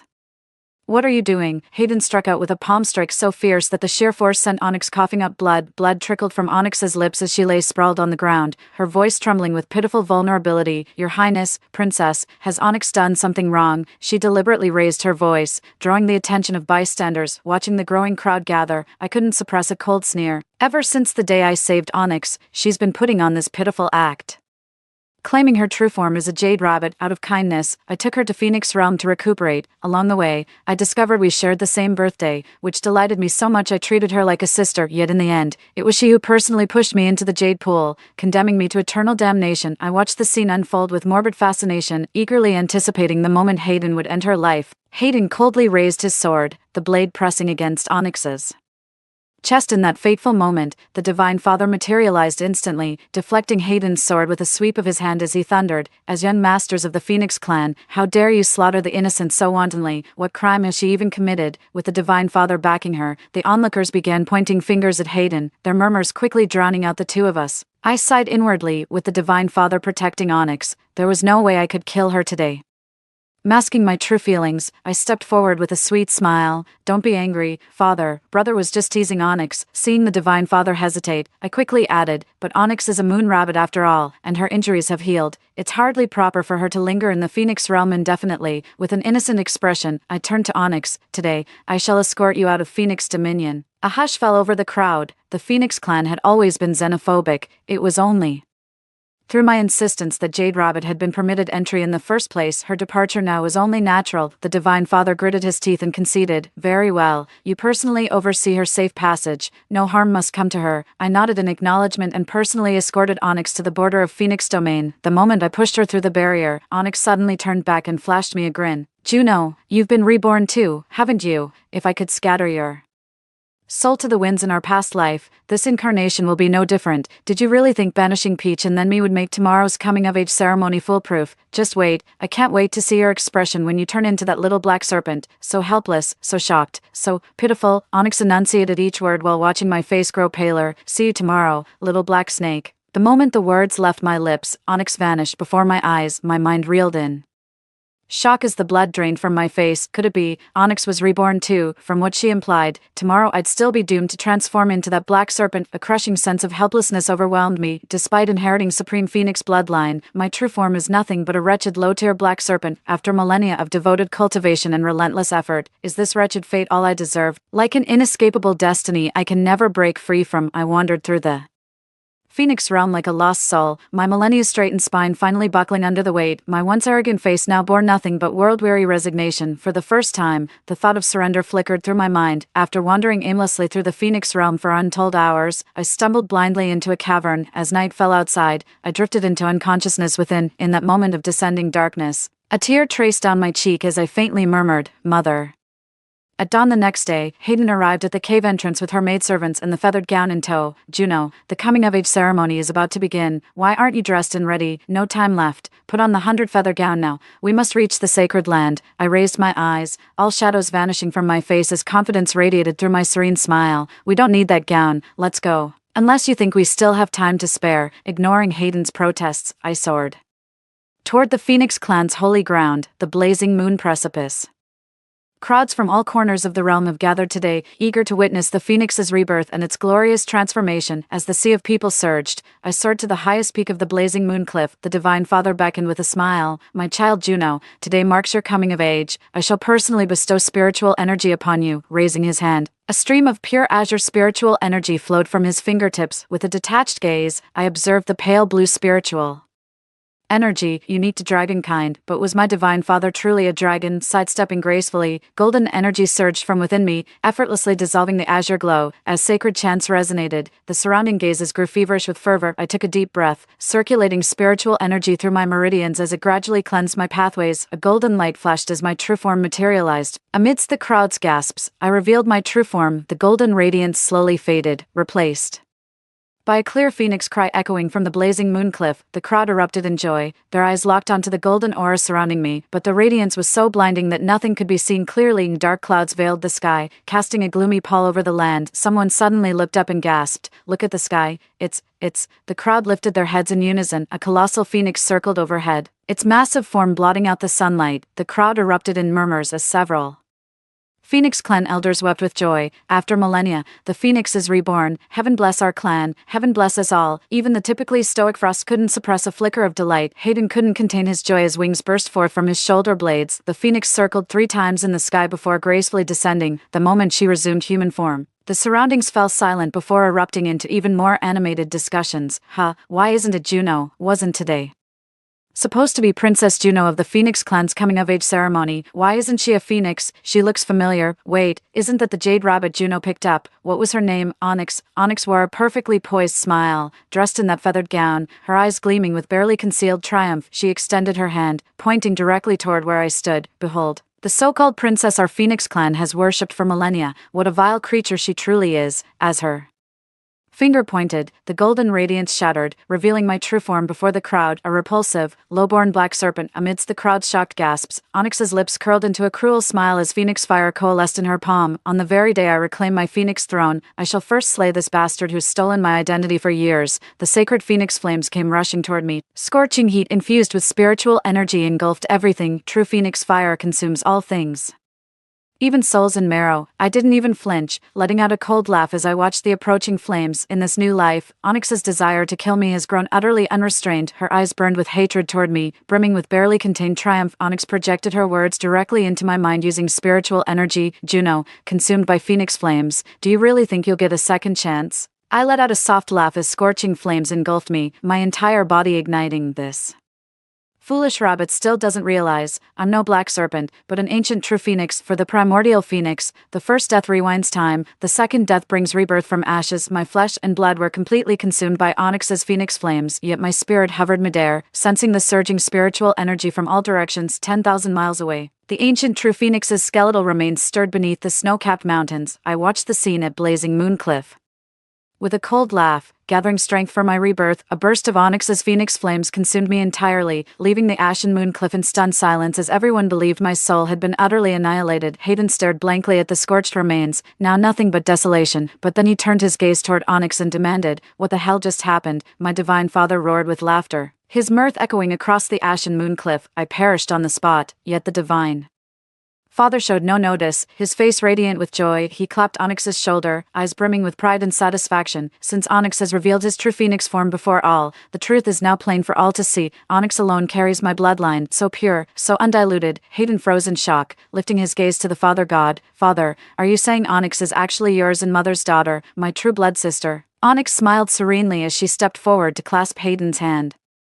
Her face radiated pure innocence like an unblemished white flower as she whispered tenderly, "Yes, brother, I'm the true phoenix heir. That Juno stole my identity for over 1,000 years. She's nothing but a vile little black serpent. That wretched species desecrates our phoenix domain just by setting foot here." The term wretched species seemed to strike a chord in Hayden. His furrowed brow relaxed as his tone softened. Yes, my sister Hayden undoubtedly possesses the purest phoenix bloodline." I let out a quiet laugh. Such were my own flesh and blood. Everyone rejoices at Onyx's homecoming, celebrating the birth of a new phoenix in the Phoenix clan. Did anyone spare a single moment to mourn my death, even if I were just a little black snake? I've stood by their side for millennia. Was all that familial love from the past just an illusion, so cold-hearted, so utterly ruthless? Despite the sorrows of my past life, I still felt my eyes stinging with unshed tears. Frost, who'd grown up by my side all these years, was now kneeling on one knee, proposing to Onyx, never one for words. His flushed face now bore an expression of utmost sincerity. Onyx, you and the Celestial Emperor's daughter were betrothed before birth. Your return to the Wind Throne now feels like heaven-sent fortune. I wish to ask for your hand, Onyx. My heart has long been yours. Would you honor me as the Celestial Crown Princess? Frost knelt before Onyx with ink-black hair cascading down his spine straight as jade bamboo in a single-kneed genuflection. An aura of aristocratic grace emanated from his entire being. Onyx's eyes welled up with tears as she covered her mouth in astonishment, sobbing with joy. Brother Frost, is this really true? As Onyx accepted the marriage proposal, the two embraced tenderly while cheers erupted around them. The onlookers beamed with delight, applauding. The Phoenix Princess and the Celestial Prince, what a match made in heaven, others sneered mockingly. That Juno, no wonder she trained so obsessively. Turns out she's just low-born trash afraid of being exposed. Pa, a lowly black snake dreaming of becoming a phoenix. What a joke, what a despicable wretch. I stood frozen, watching as all those once friendly, fawning faces turned against me. Seeing me terrified wasn't enough. They'd gladly stomp me into the mud themselves. How dare they? Why should my diligent cultivation become their ammunition against me? What does it matter if my lineage is humble? I've never judged others by bloodline. How dare they use this against me now? My eyes gradually turned bloodshot as a single tear fell. The fury in my heart is consuming me like wildfire. Beneath the snow-capped mountains, the phoenix bones soared skyward, gradually coalescing into a skeletal form between heaven and earth. A pair of warm hands cupped my face, gently wiping away my tears. Mother, mother, the moment I recognized the figure before me, tears burst forth uncontrollably as I broke into loud sobs. I never shed a tear through all of it, the unjust death, the betrayal, the siege of humiliation. Yet now, with mother simply wiping away my tears, I wept with every fiber of my being. A faint silhouette cradled me, whispering comfort. Juno, don't cry. The bloodline of the ancient phoenix has awakened. Go forth and do what you must. Remember what I told you in the cave last night. Show no mercy to those who've wronged you. Her spectral form grew translucent as she kissed my forehead, thrusting my soul into the phoenix's skeletal frame. With a final wave of her hand, she spoke her parting words. Juno, Mommy loves you. My soul clung to the phoenix's skeletal remains. The bleached bones began regenerating flesh anew, until the very moment my spirit became one with it. A golden light erupted from my body as the fundamental laws governing all creation flooded my mind in an instant. Squinting, I watched those visions flash before my eyes. So, Onyx truly was the daughter of the Divine Father. I too am the Divine Father's daughter. Our Divine Father was never a golden dragon. His true form was merely a black serpent. Yet my mother, the last phoenix in existence, fell irrevocably in love with him. She willingly sacrificed half her spiritual core to cultivate his power, transforming him into a golden dragon. They wed without incident, conceiving me after Hayden was born. At the brink of childbirth, she discovered the Celestial Father's affair with a jade rabbit. Heartbroken, she suffered a difficult labor and brought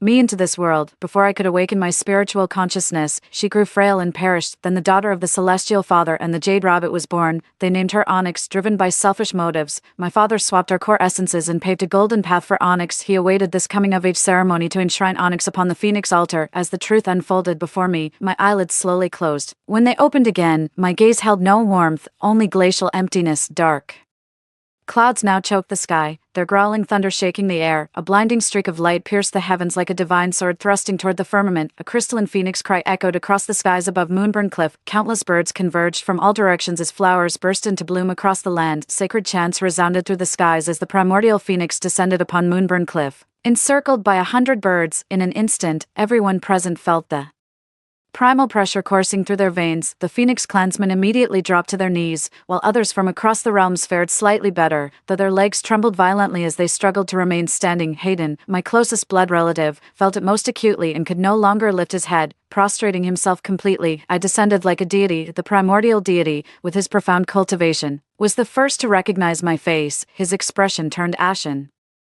as he gasped, Juno, but weren't you incinerated by Onyx's phoenix true flame? I let out a cold laugh as divine lightning descended from the heavens, striking him down. How dare a faithless wretch like you utter the sacred name of the ancient true phoenix? This heavenly thunder was unlike what he summoned in his past life. It was the wrath of the heavens, a divine rainbow lightning strike. With just one strike, it shattered the Father God's millennia of cultivation in an instant. Clutching His chest, he let out a pained groan as blood trickled from his lips, his eyes wide with disbelief. The primordial phoenix, you're actually the primordial phoenix. No wonder he was stunned. The 4 legendary divine beasts had vanished eons ago, and the world hadn't witnessed a true celestial beast's descent in ages, but a 9-colored golden lightning streaked across the sky, striking him with pinpoint accuracy. I lifted my gaze, voice icy. I told you, you're unworthy, the divine bolt instantly reduced him to his true form. With a flick of my hand, my mother's inner core flew from his body into my palm. Stripped of the phoenix core, he instantly transformed from a golden dragon into a pitch-black serpent, exposed in his true form. The black serpent burned with shame under the crowd's astonished gazes, wishing the ground would swallow him whole. I cast him a cold glance. For creatures like him, being dethroned from divinity was a fate worse than death. Hayden stared at me in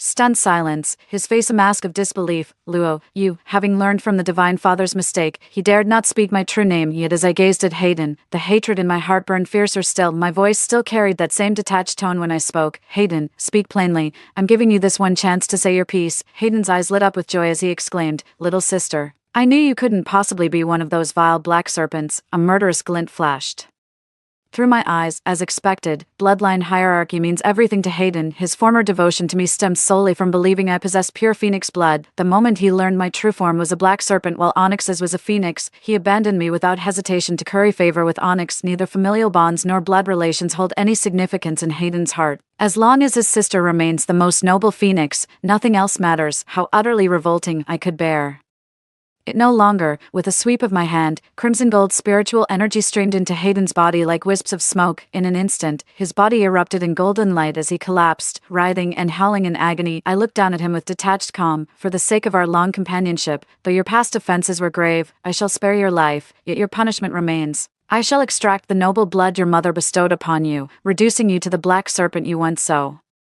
despised. How pitiful. Hayden had always scorned those of inferior bloodlines.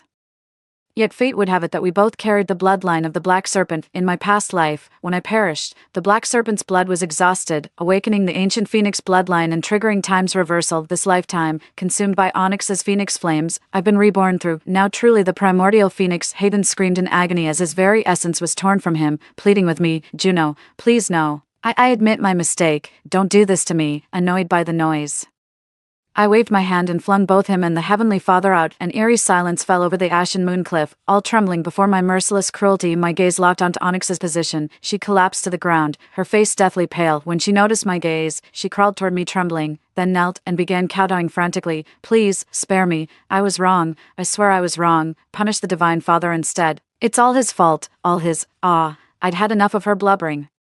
My hand plunged into her consciousness, churning its depths, the agony of a spiritual sea invasion rivals being torn limb from limb. Onyx screamed in torment, howling in unbearable pain. I sneered, that golden core has been in your possession for 3 millennia. Since when did it become yours, Aarg? As Onyx's shrieks echoed, I retrieved the crimson core and swallowed it whole. Onyx reverted to her true form, a black rabbit with awakened intelligence but completely drained of spiritual power.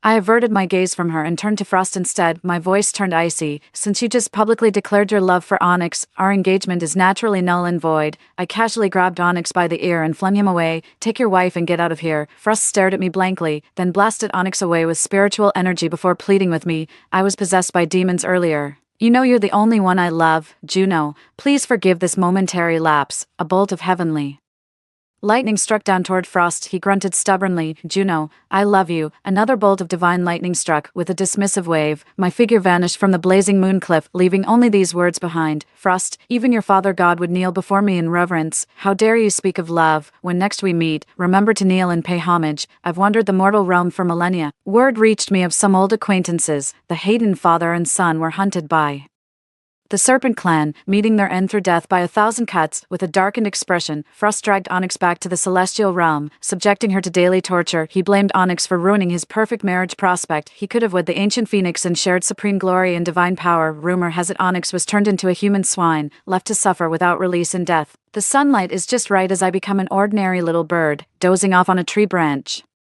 All those toxic people and messy situations from the past are no longer my concern. Story 2. My alumnus in Country M sent me a message. The experimental subjects have initially shown zombie characteristics. It may break out in the near future. At that time, I had finally paid enough Social Security contributions in Washington for 5 years and was about to buy a house. I immediately stopped the pen I was signing with and tore up the house purchase contract. Sorry, I'm not buying it. Bye. The way, I suggest you stock up on food, enough for a year. I had neither a house nor a car in Washington. Fortunately, I had an RV. Carter would never tell me what research he was engaged in Country M, but some academic-related questions he occasionally asked me gave me a vague idea. I advised him that it was immoral and he should stop as soon as possible. He didn't reply later. I went to visit his parents with some fruits, but I learned from the neighbor that they had been picked up by some foreigners. Only then did I realize that he had been caught by his weakness and had no choice, probably because of our past friendship. When the research was nearing success, he sent me a warning message. The zombie wave was coming. I carefully calculated that it would only take a week for it to spread from Country M to here. Since I guessed the content of Carter's research, I had already figured out what to do if such a day really came. I'm not a superhero and can't save everyone. All I could do was vaguely remind the salesperson just now and post a message on the internet with a small account. Zombies are coming. Stuck up quickly. A few minutes later, my account was blocked for posting false information. I could only protect myself. I couldn't go back to the rental house. It was too small and old, and its defensibility was extremely poor. I decided to stay in my RV. My only hobby was self-driving tours. To ensure comfort during long trips, I used my first deposit to buy an RV. It cost over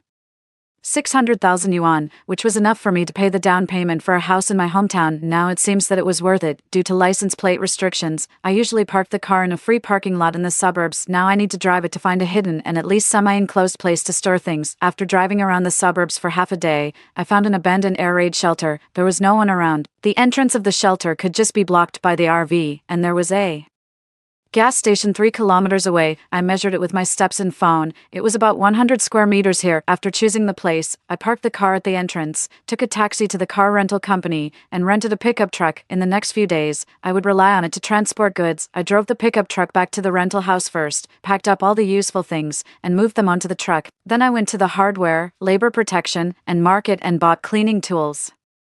Tarpaulins, shelves, miner's lamps, woven bags, electric drills, thick and thin hemp ropes, and expansion screws. I also went to the supermarket and bought insecticides. Before purchasing other supplies, I had to plan the air raid shelter first. Pulling a truckload of tools, I returned to the air raid shelter. I put on my labor protection clothing, plastic shoes, and a mask, turned on the miner's lamp and adjusted the brightness, and then started the first round of cleaning. It could be seen that no one had been here before. There was a thick layer of dust and fallen leaves inside. The garbage filled 20 woven bags. After sweeping, I sprayed insecticide again. In late autumn, there might still be some stubborn insects. While waiting for the smell to dissipate, I pulled the garbage out and threw it away. On my way back, I passed a convenience store and went in to buy some bento. But thinking that eating hot food might become a luxury in the future, I put down the bento and went to the barbecue shop next to it. The meat was sizzling on the grill, and the aroma filled the air. I didn't care if it was hot and wrapped it in perilla leaves and stuffed it into my mouth. It was so delicious. The shop gave me barley tea to relieve the greasiness. After eating and drinking my fill, I suddenly felt a sense of sadness as if I were having my last meal. When paying the bill, I said, if possible, stock up on more food recently, enough for a year. The boss was stunned at first, then smiled and said, I stocked up a whole kitchen during the epidemic.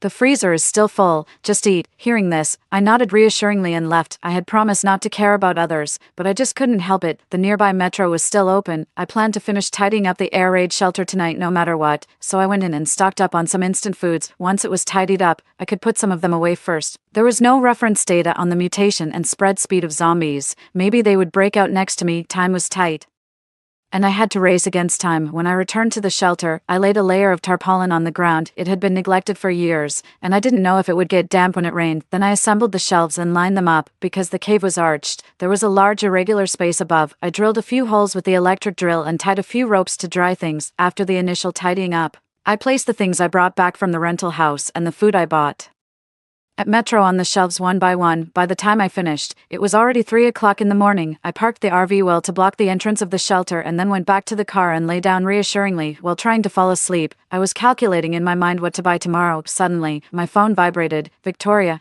I broke up. Can I come to Washington to stay with you tomorrow? It was my best friend, Nora. We grew up in the same orphanage. Just at this critical moment, it would Be a lie to say that I didn't resist. Nora was soft-hearted. In this kind of situation, I was really afraid that she would cause trouble. After hesitating again and again, I typed the reply and pressed send. After sleeping for 4 hours, I got up. I first went to the market to buy some dried goods that were easy to store and then about a week's worth of fresh ingredients. The only problem was that the air raid shelter had no electricity, and the power supply of the RV was not enough to drive electrical appliances. For food, I could only mainly rely on convenience foods with a long shelf life. Thinking of this, I went to the pharmacy and bought a bunch of nutritional tablets, vitamins, and various commonly used medicines and medical devices. When the truck bed was almost full, Nora called, "Victoria, I'm here." Yes, I still agreed to let her come. When I saw her, I was startled. Behind her was a much larger truck, and I didn't know what kind of machines were loaded on it. Solar generators. "Didn't you say you wanted to go camping?" I brought 5 over. That's right, her family had worked on the rural lighting project. Although we both grew up in the orphanage, I was sent there because my parents died in an accident, and she was a kidnapped child who was rescued in an anti-trafficking operation. After staying in the orphanage for 4 or 5 years, she was found by her biological parents and returned to her family. This was really a pleasant surprise. Nora said that these generators could supply the normal household electricity consumption of 2 villas. As long as there was sun, they could be used for more than 20 years. I quickly took her to the mall and bought 3 freezers and various essential electrical appliances. I also ordered a bunch of meat and seafood. Now I didn't have to worry about food at all. Nora thought it was strange that I was buying so many things just for camping. After hesitating again and again, I told her the truth. There was a complex expression on her face. She seemed to think I was joking, but she also seemed to believe it a little. At this time, a message from Carter came again. There was only one video. The background seemed to be a laboratory. A person in a white coat was standing with his back to the camera in front of a door. He seemed to be unlocking the door. The next moment, the door was suddenly pushed open. A zombie rushed out, and before the person in the white coat could even make a sound, his neck was bitten. He struggled a few times on the ground and then died. Nora screamed in fright. Is it really true? The zombie, which had been biting the person on the ground, suddenly turned around as if it heard the sound outside the screen. Then it rushed over, very fast. Then, the screen spun, and only the sounds of bones breaking and biting could be heard. I was stunned and even forgot to breathe. The phone in the screen landed steadily, and the lens was facing the ceiling. When I thought the video was over, a pair of terrifying eyes full of only the whites of the eyes and surrounded by bloodstains suddenly appeared in front of the lens. Now even I was scared out of my wits. I quickly exited the video. It's so scary. You have to protect yourself. Carter didn't reply. Carter, are you okay? Carter, my heart suddenly tightened. Was this video recorded by Carter? I couldn't afford to be sad. If I didn't hurry up, the next one to be zombified might be us. Nora and I divided the work. She continued to buy food and daily necessities and return the rented pickup truck. I went to modify the RV. It could be seen from the video sent by Carter that zombies were very strong. The shoulders of the person in the white coat were bitten off, although the material of the RV was harder than human bones. Just in case, it still needed to be strengthened. Miss, this is a legal modification. We can't do it. The employee of the modification shop spread his hands. Looking helpless, I scanned the payment QR code on the door and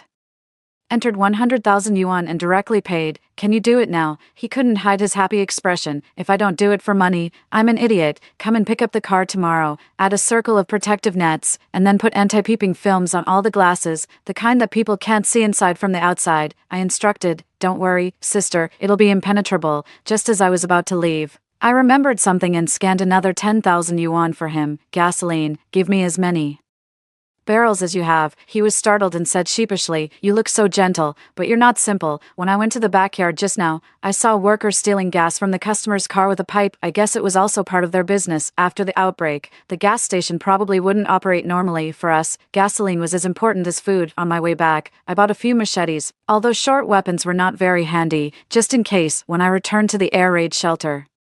I couldn't help exclaiming, "We've opened a convenience store here."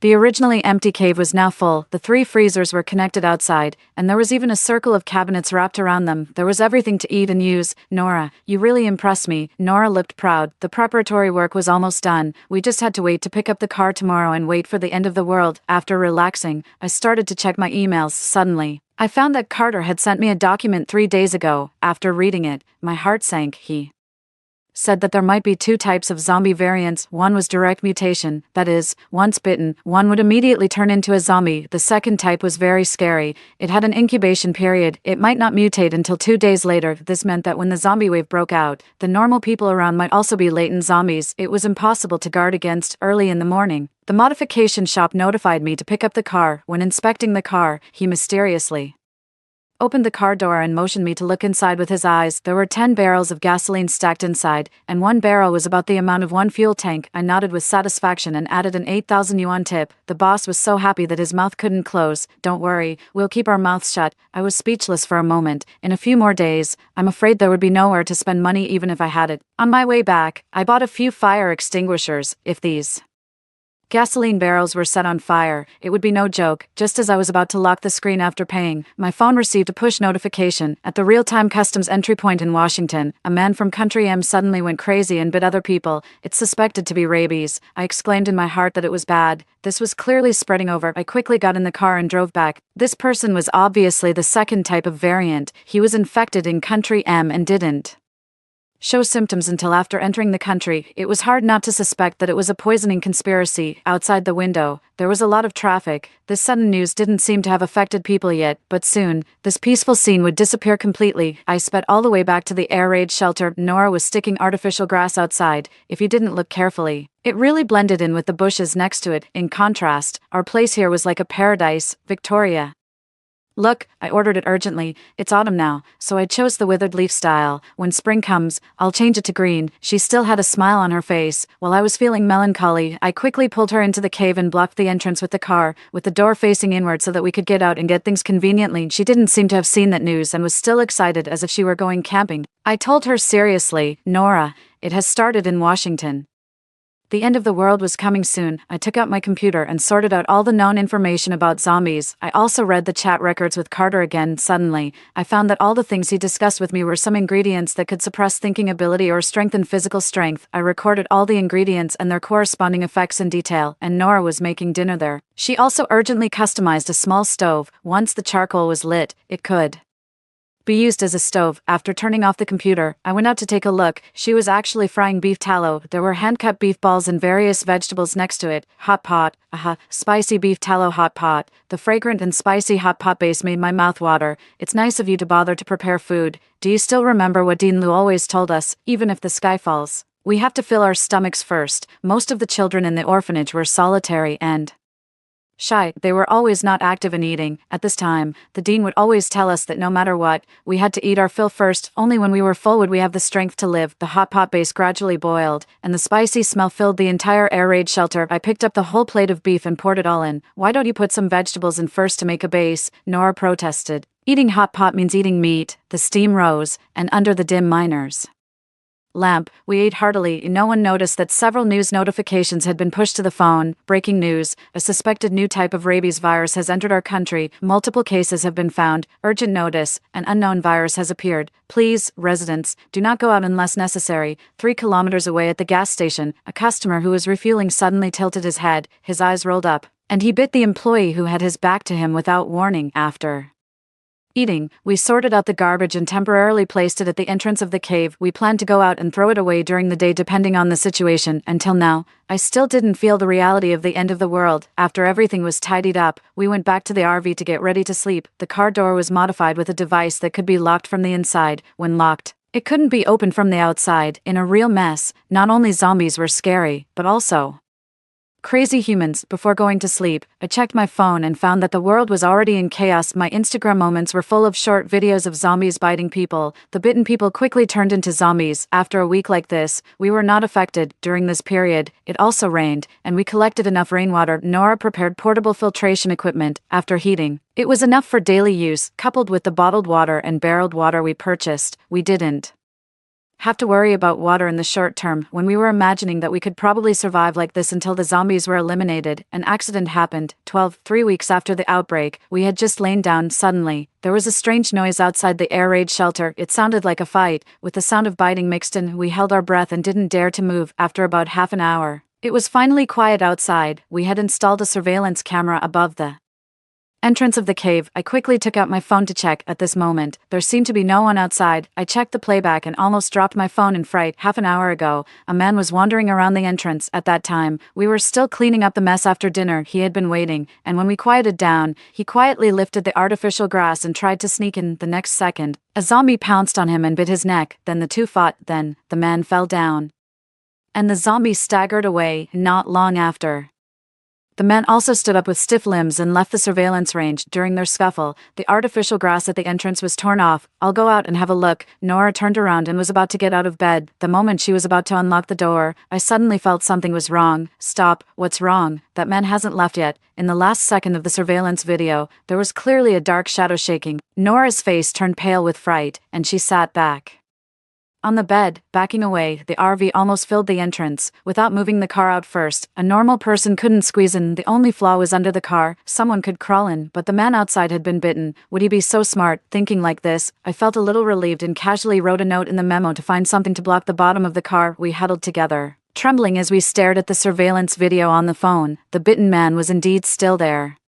His body swayed from side to side, appearing and disappearing in the video. "Let's just go to sleep. We don't know when he'll leave, and as more and more people get bitten, this kind of situation will only happen more frequently. We have to get used to it," I suggested. "Yeah, even if he really gets into the cave, the car is so strongly reinforced that he can't get inside." Nora also agreed. When we were about to turn off our phones, the man outside suddenly looked up, a pair of empty and lifeless eyes were staring right at the surveillance camera. It scared us so much that we almost screamed, but we had to accept that this would become the norm. There would always be threats and the resulting fear. We finally lay down and forced ourselves to get used to it. I opened my Instagram moments and saw a wailing mess inside. There were unscrupulous people already selling supplies at high prices. They even demanded full payment in advance and didn't guarantee delivery. Many people were attacked by zombies on their way to pick up the goods and lost both their lives and property. The end of the world was truly fertile ground for evil. In the 4th week of holing up in the cave, we had to drive out. We needed to find some more protective materials. We need to find something to block the bottom of the car, and then it's best to find something to block the entrance. What if someone raids our home when we go out? Nora muttered in the passenger seat. I nodded in agreement, even though we had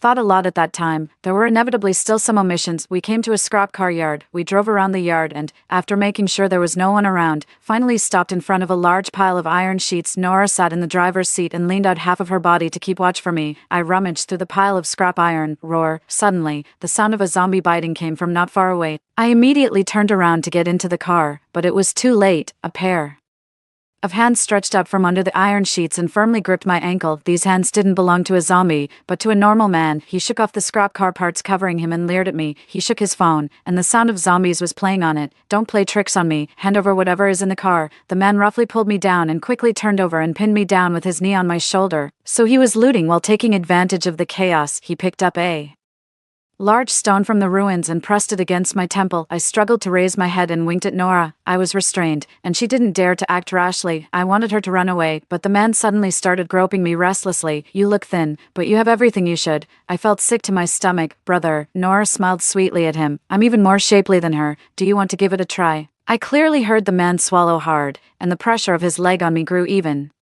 heavier. "Don't play tricks, Nora. Don't come over. You go first." The man angrily slapped me and yelled at Nora, "If you dare to run, I'll kill your friend." Nora winked at me and walked over with a smile. With the man's scream, the pressure of his leg on me loosened. Freed from the restraint, I quickly got up and saw the man rolling on the ground, clutching his eye. Nora proudly shook the portable fire extinguisher in her hand. It was the size of a thermos. I had just bought it on a whim and left it in the passenger seat. I didn't expect it would save my life. We quickly got in the car and left. Before leaving, I picked up a large iron sheet and stuffed it into the car. It was just right to use it to surround the bottom of the car. When passing the exit, we saw an off-road vehicle parked there. There was a big logo on the car door, the same as the tattoo pattern on the man's hand. "Nora, you drive our car. I'm going to drive that man's car away." We quickly switched positions. The man's car keys were on the car, and the car was in a running state. I guess he left it like that to make it easier to escape. This car would be used as our means of transportation when we had to go out in the future. The RV would always stay at the entrance of the cave. It had truly become our home. The trunk and back seat of the car were stuffed full of supplies, a very miscellaneous assortment. It seemed that the man had been wandering around and committing crimes. Ill-gotten gains must not be kept.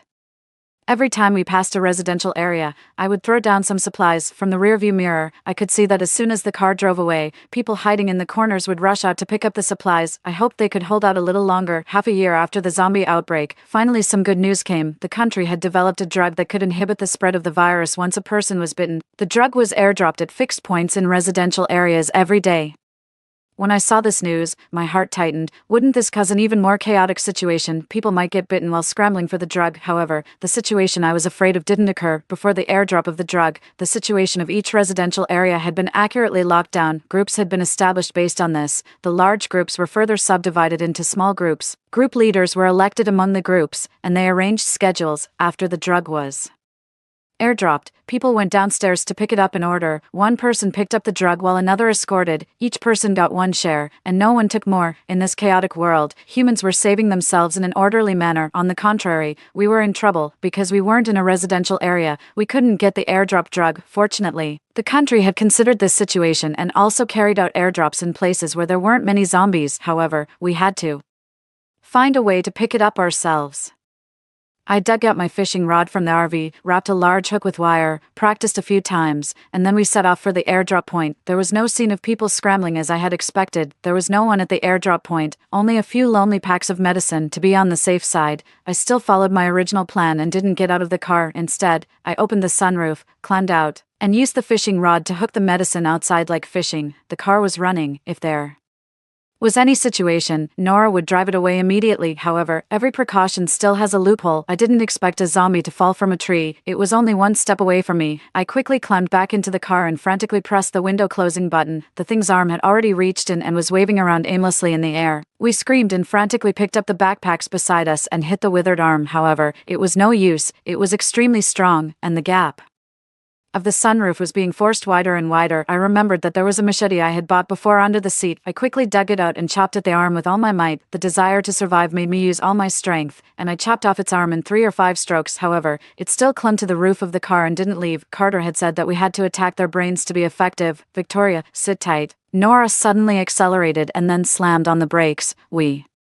were thrown around in the car. The zombie on the roof also fell off due to inertia. Fortunately, the medicine pack I had hooked just now was still floating steadily outside the car. I carefully reeled it in. I hoped we would never have to use it. It wasn't until we got back to the cave and lay down again that my heart, which had been hanging in the air, finally settled. I felt as if all my strength had been drained. I lay there groggy for a long time before regaining some energy. Nora brought in 2 bowls of instant noodles. I slurped mine while sorting out the latest zombie information I had collected. After sorting it out, I browsed the web, wanting to see if I could find some tutorials on making homemade weapons. The air raid shelter couldn't be a permanent utopia. We had to be ready to fight back at any time. A push notification was accidentally clicked open by me. The country had publicized an email address to collect all clues related to zombies. I thought of the chat records with Carter.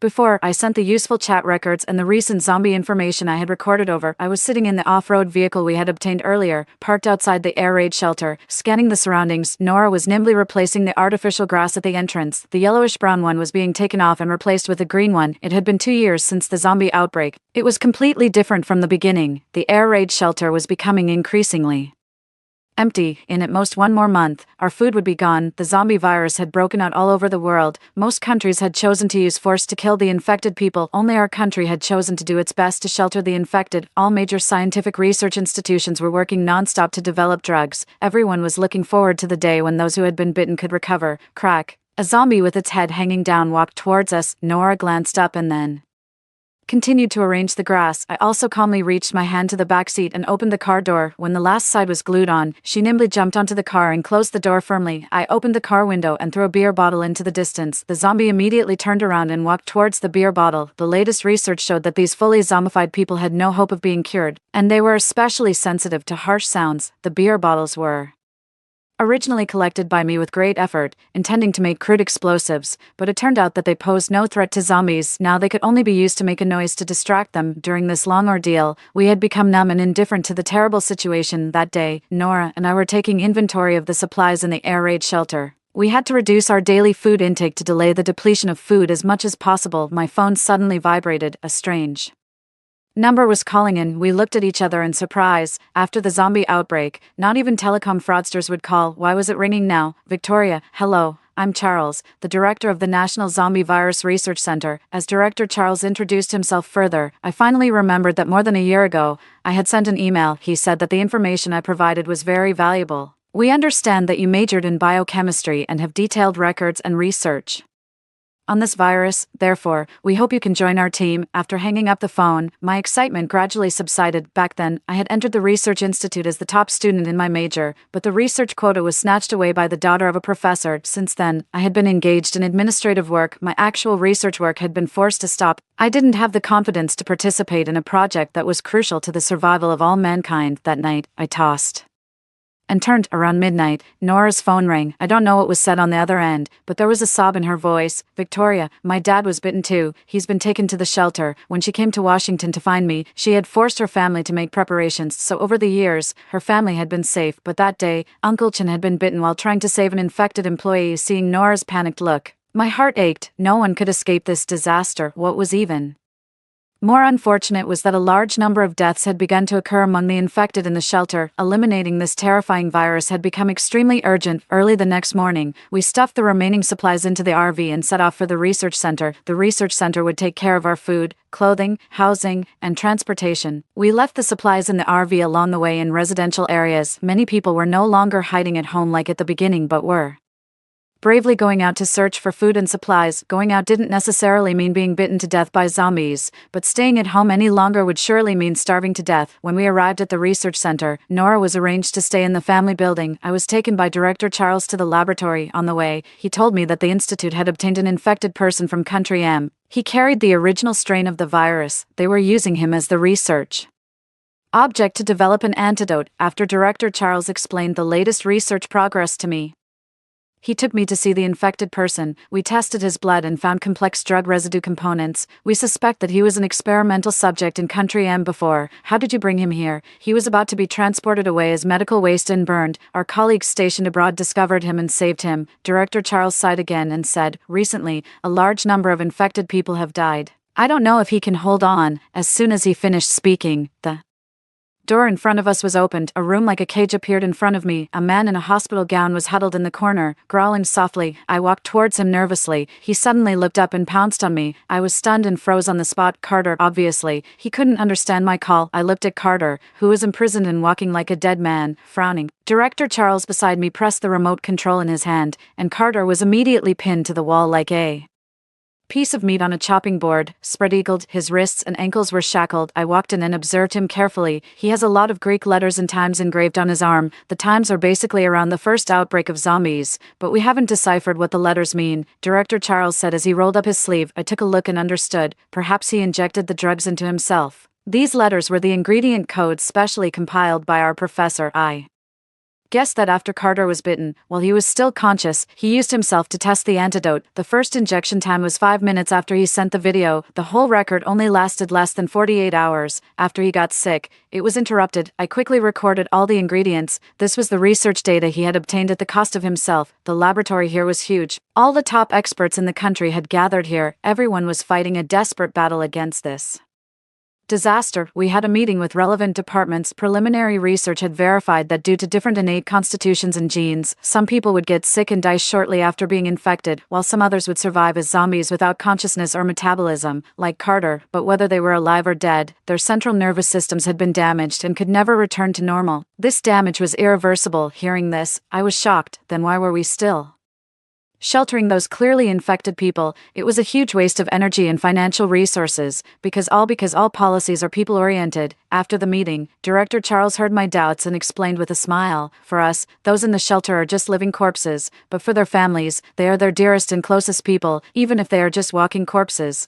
It's better than disappearing completely from this world. This also gives hope to those who are still alive. What's more, what if in a few years, the technology really develops to the point where they can be brought back to life? I understood and felt ashamed of my short-sightedness. Research showed that within 24 hours after a normal human was bitten, their central nervous system would be completely destroyed. What we had to do was race against time and nip the zombie virus in the bud before it completely devoured normal humans. The data engraved on Carter's arm undoubtedly saved us a lot of time. I worked day and night with other top experts on experiments and researched. Several ingredients had been included in the list of effective virus inhibitors, but now we faced a problem. We lacked clinical trial subjects. Many people were unwilling to report immediately when they were bitten, fearing that they would never come back. So most of the people in the shelter had been infected for more than 24 hours and had no experimental value. The few newly infected people who were willing to B experimental subjects were far from enough to meet the experimental needs. I'll do it. At the discussion meeting, an old professor with gray hair stood up. He wanted to be infected voluntarily. His proposal was rejected. This kind of suicidal experiment was like drinking poison to quench thirst. The old professor left angrily. However, 10 minutes later, we received his timed mass email. Cage no. 3. Everyone looked at each other in surprise. I immediately realized what was going on and rushed towards room 3. Professor David had tied himself up, and his eyes were glazed over. Obviously, he had already been infected. Other experts also rushed over one after another, looking shocked. Dear teachers, let's respect Professor David's wishes, I said with a choked voice. Everyone had a sad look on their faces, but they still started injecting various reagents into Professor David in an orderly manner. But reality didn't go as we hoped. All the ingredients on the effective list failed. Professor David and Carter were locked up in the cage together as experimental subjects. The others could only quickly pull themselves together and throw themselves into a new round of experiments. Fortunately, after Professor David's story was posted online, many people said that if they were infected, they would be willing to be experimental subjects. However, the time limit that the infected people must be within 24 hours was still a difficult problem. All the currently eligible infected people participated, but we still hadn't screened out the key effective ingredients. We were just one step away. Based on the existing data, we improved the parameters and were about to conduct a new round of experiments when there was a shortage of experimental subjects again. This time, every expert said they were willing to be infected voluntarily, including me. I lost my parents when I was young and have no one to worry about in this world. You are all different. You have old people to support and children to take care of, so let me do it this time. Director Charles shook his head. The world has already owed you so much. We can't add to that. Everyone argued and couldn't reach an agreement. Finally, we decided to draw lots. The one who was drawn was Director Charles. Victoria, when this disaster is over, tell my daughter that her father participated in saving mankind. Before entering the experimental subject detention area, he said to me, keep these words and tell her yourself when you get out. 24 hours later, the third reagent injected into Director Charles's body had a reaction. He regained obvious self-awareness. He also responded to our words. Normal metabolism was restored. Later, he could have a slow conversation. It was only a matter of time before everything returned to normal. The relevant drugs were immediately put into production and distributed across the country. A week later, the load on the shelter was getting lower and lower. Half a year later, the latest news was broadcast on the news. The zombie virus has been completely eliminated.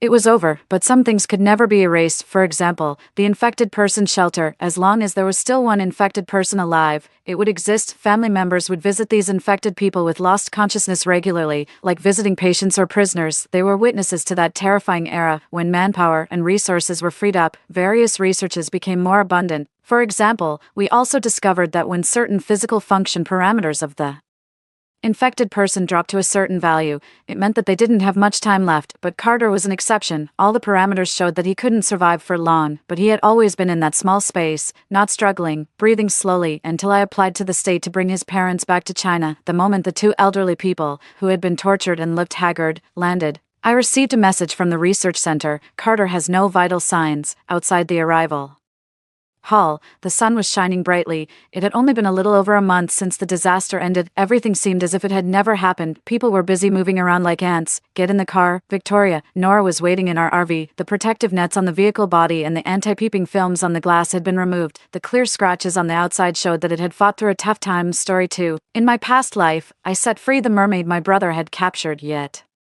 the mermaid believed my brother would keep his promise to care for her forever, and willingly beached herself to return to captivity. My brother, suffering from manic episodes, killed me in a fit of rage. She even had him dump my body into the sea as fish food. After being reborn, I resolved to watch coldly from the sidelines. I watched as my brother turned her into sashimi. My brother found a beached mermaid by the shore. The mermaid was stunningly beautiful, with deep blue eyes like the ocean that seemed to pull you into their depths, yet her nature remained utterly innocent. She would sing me the songs of her people at night, and sometimes hold my calloused hands, telling me I worked too hard. I couldn't bear to watch my brother kill her that day, so while he slept, I released her into the sea to send her home, yet she cried out with such piercing sorrow. When my brother came running at the sound, she leapt ashore to his side without hesitation, as resolute as a carp vaulting the dragon.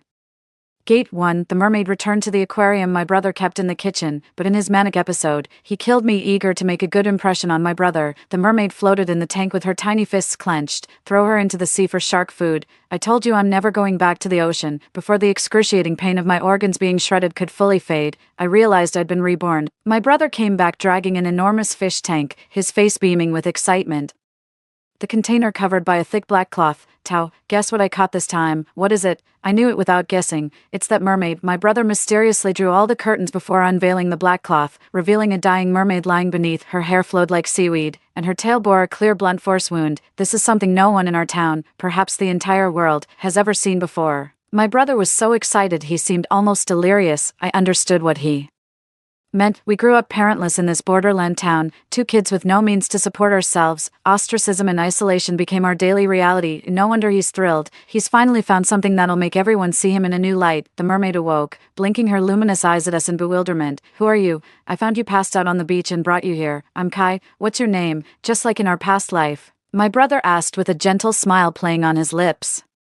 My name is Aloan. Aloan was too naive to distinguish between genuine kindness and human pretense. She believed him completely when he simply held her hand, called her beautiful, and promised to care for her forever. Back then, I adored Aloan too, showing her our human customs, telling her stories about our world. I even told her that my brother only kept her around to eat fish. There's no saving those hellbent on destruction. I shouldn't have spoken up or thought I could save anyone. I still remember how Aloan immediately reported everything I said to my brother afterward. My brother was so furious he beat me up. That beating left me badly injured. I was bedridden for 2 days without eating. These days I can't be bothered with Aloan, just living the same routine as always, but all I can do is ignore her as much as possible. Our place is just too cramped. Aloan tried making conversation while eyeing the noodles in my bowl with curiosity. Tao, what are you eating? Is it good? In my past life I would have shared with her without hesitation, but now I just scooted away slightly, my tone frosty, nothing special. My aloofness did nothing to dampen Aloan's enthusiasm. She always tries to talk to me since my brother's rarely home. Whenever he returns, he brings her snacks and sometimes accessories like hair clips or necklaces. Aloan happily dolled herself up and even asked if I could buy her more makeup.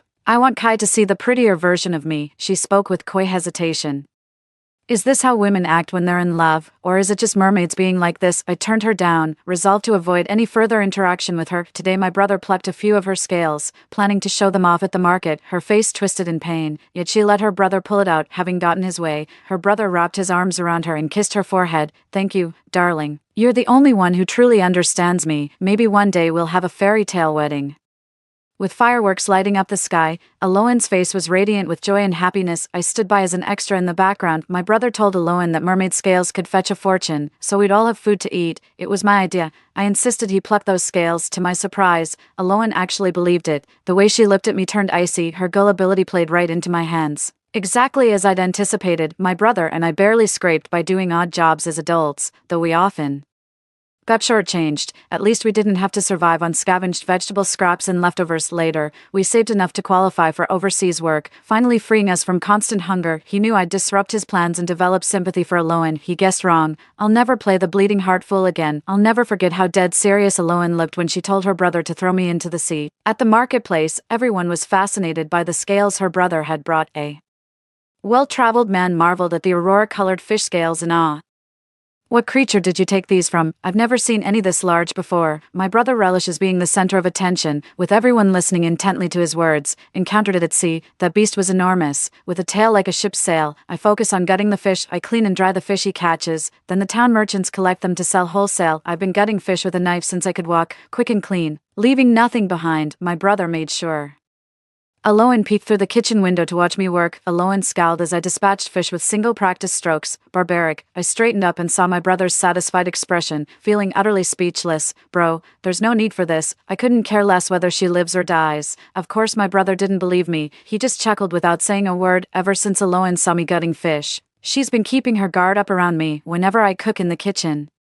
She'd sink to the bottom of the aquarium and stare intently at my movements. The moment I pick up a knife, she opens her mouth, ready to call for my brother to stop me from murdering her. My brother often tells her bedtime stories, tucks her in, wakes her up, and they even feed each other. This bizarre human-fish relationship somehow mirrors marital bliss. But would Aloan still wear that blissful smile if she knew my brother was mentally drafting recipes when I was selling dried fish? A local bully kept staring at me. Hey Tao, got something shady hidden at your place? The bully leered with a creepy grin too. No, where'd you hear that? I instinctively denied it outright. The bully just gave me a knowing look without saying much. Even after being reborn, I still don't know how he picked up the trail. I only remember him breaking into my house late that night to keep Aloan hidden. I stood guard at the kitchen doorway confronting the bully, nearly risking my life. Back then, Aloan was too busy burying herself in her brother's arms as he rushed home, while I sat in the living room bandaging the knife wound inflicted by the bully. I should have seen the signs back then. I won't stick my nose where it doesn't belong this time. That very night, the bully showed up just as expected. The brute constantly bullied people around town, relying on his hulking frame, with his uncle being the deputy mayor. Folks could do nothing but steer clear of him. The walls in my room are paper thin. I can hear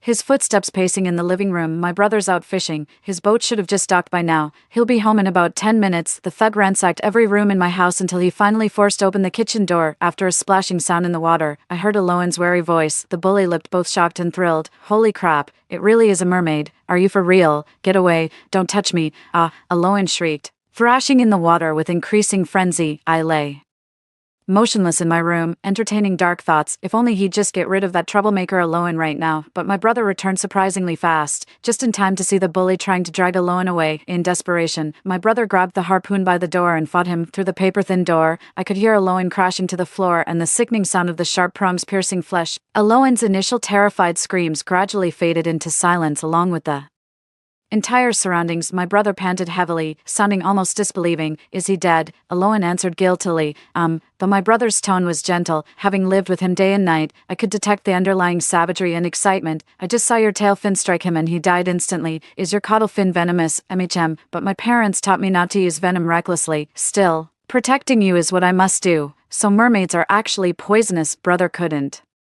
contain his excitement. Does that mean anyone who hurts you will get poisoned? Then I don't have to worry about your safety anymore. Exactly, my whole body is toxic. Even predators trying to eat me would die from poisoning. Unaware of her brother's unusual behavior, Alohan revealed her hidden trump card to him. She even volunteered that drinking her blood was the antidote. Then the two began their sweet, intimate moments together, tossing and turning in bed. I couldn't sleep knowing someone had died in my house, while also pondering what path to take next. My brother hasn't had much luck with his recent fishing trips. He tries to maintain his gentlemanly demeanor around Alohan, but secretly vents his frustration by smashing things behind his back. I quickly found a new job. There's a seafood shop at the market hiring staff, too afraid to stay home. I'd come by every day the moment the shop owner posted the hiring notice. I applied. I can fillet fish with effortless precision and handle all kinds of shellfish with practiced ease. The boss lady was quite pleased with me, praising how little trouble I caused. Given our past troubles with bullies, my brother was extremely cautious about Alohan's presence. Fortunately, our remote location meant few visitors. He had no time for me, completely preoccupied with spoiling Alohan, making trips to town just to buy her favorite cakes and biscuits. He wanted to fatten the fish,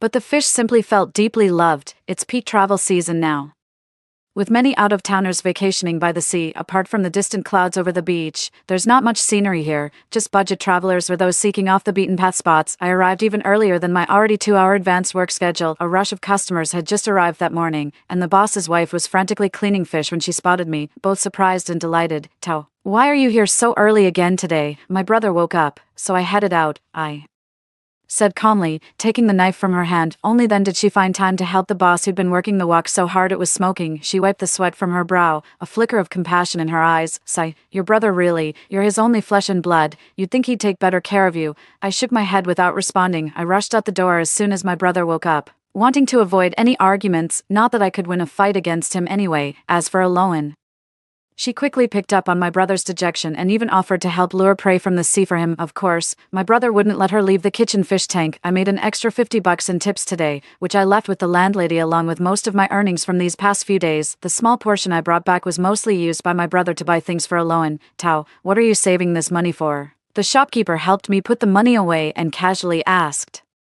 Anywhere would do, just leave this place.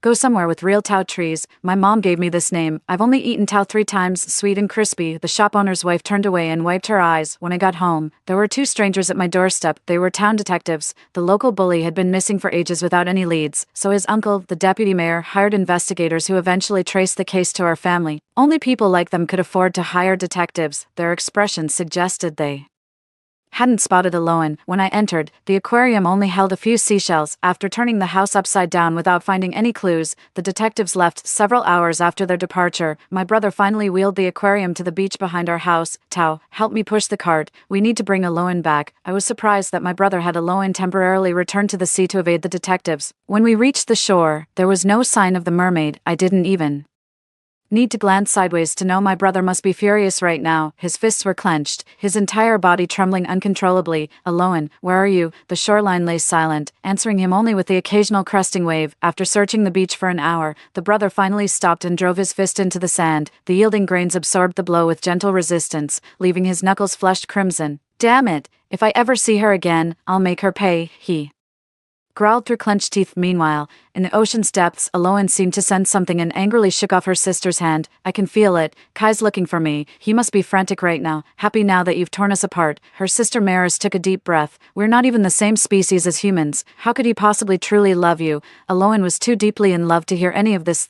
She stood with her arms crossed, sulking. That's exactly why I said your perspective is shallow, ignorant, and narrow-minded. Say whatever you want, but come home with me now. Don't you know Mom and Dad have been worried sick since you disappeared? I'm not going back. Aloan struggled desperately. My whole life I've had to follow your orders. This time I choose for myself. Maris underestimated her resolve and nearly lost his grip on her, but Aloan was forcibly dragged back to her oceanic domain and imprisoned. Maris sighed helplessly at her sister, whose vision remained completely obscured within the cage. Stay here and clear your head first. You can go back to see Mom and Dad when you've come to your senses. You're just jealous. I can feel how desperately Kai's searching for me right now. Look, he's even made me put on weight. Aloan ran her hands over her arms and rounded tail fin, lost in sweet reminiscence. Then Maris interrupted. How do you know he doesn't want to eat you? He would never eat me. On the shore, my brother went home for a quick meal, then stubbornly came back out to keep searching. I could see his figure from the back window of our house. Suddenly, fireworks exploded across the night sky. Though called fireworks, they resembled dazzling auroras, rising from the sea into the heavens, their colors shifting for several mesmerizing seconds. My brother never even glanced up, scanning the shoreline with desperate intensity, determined not to miss any chance of finding Aloan. Kai, a familiar voice rang out as Aloan unexpectedly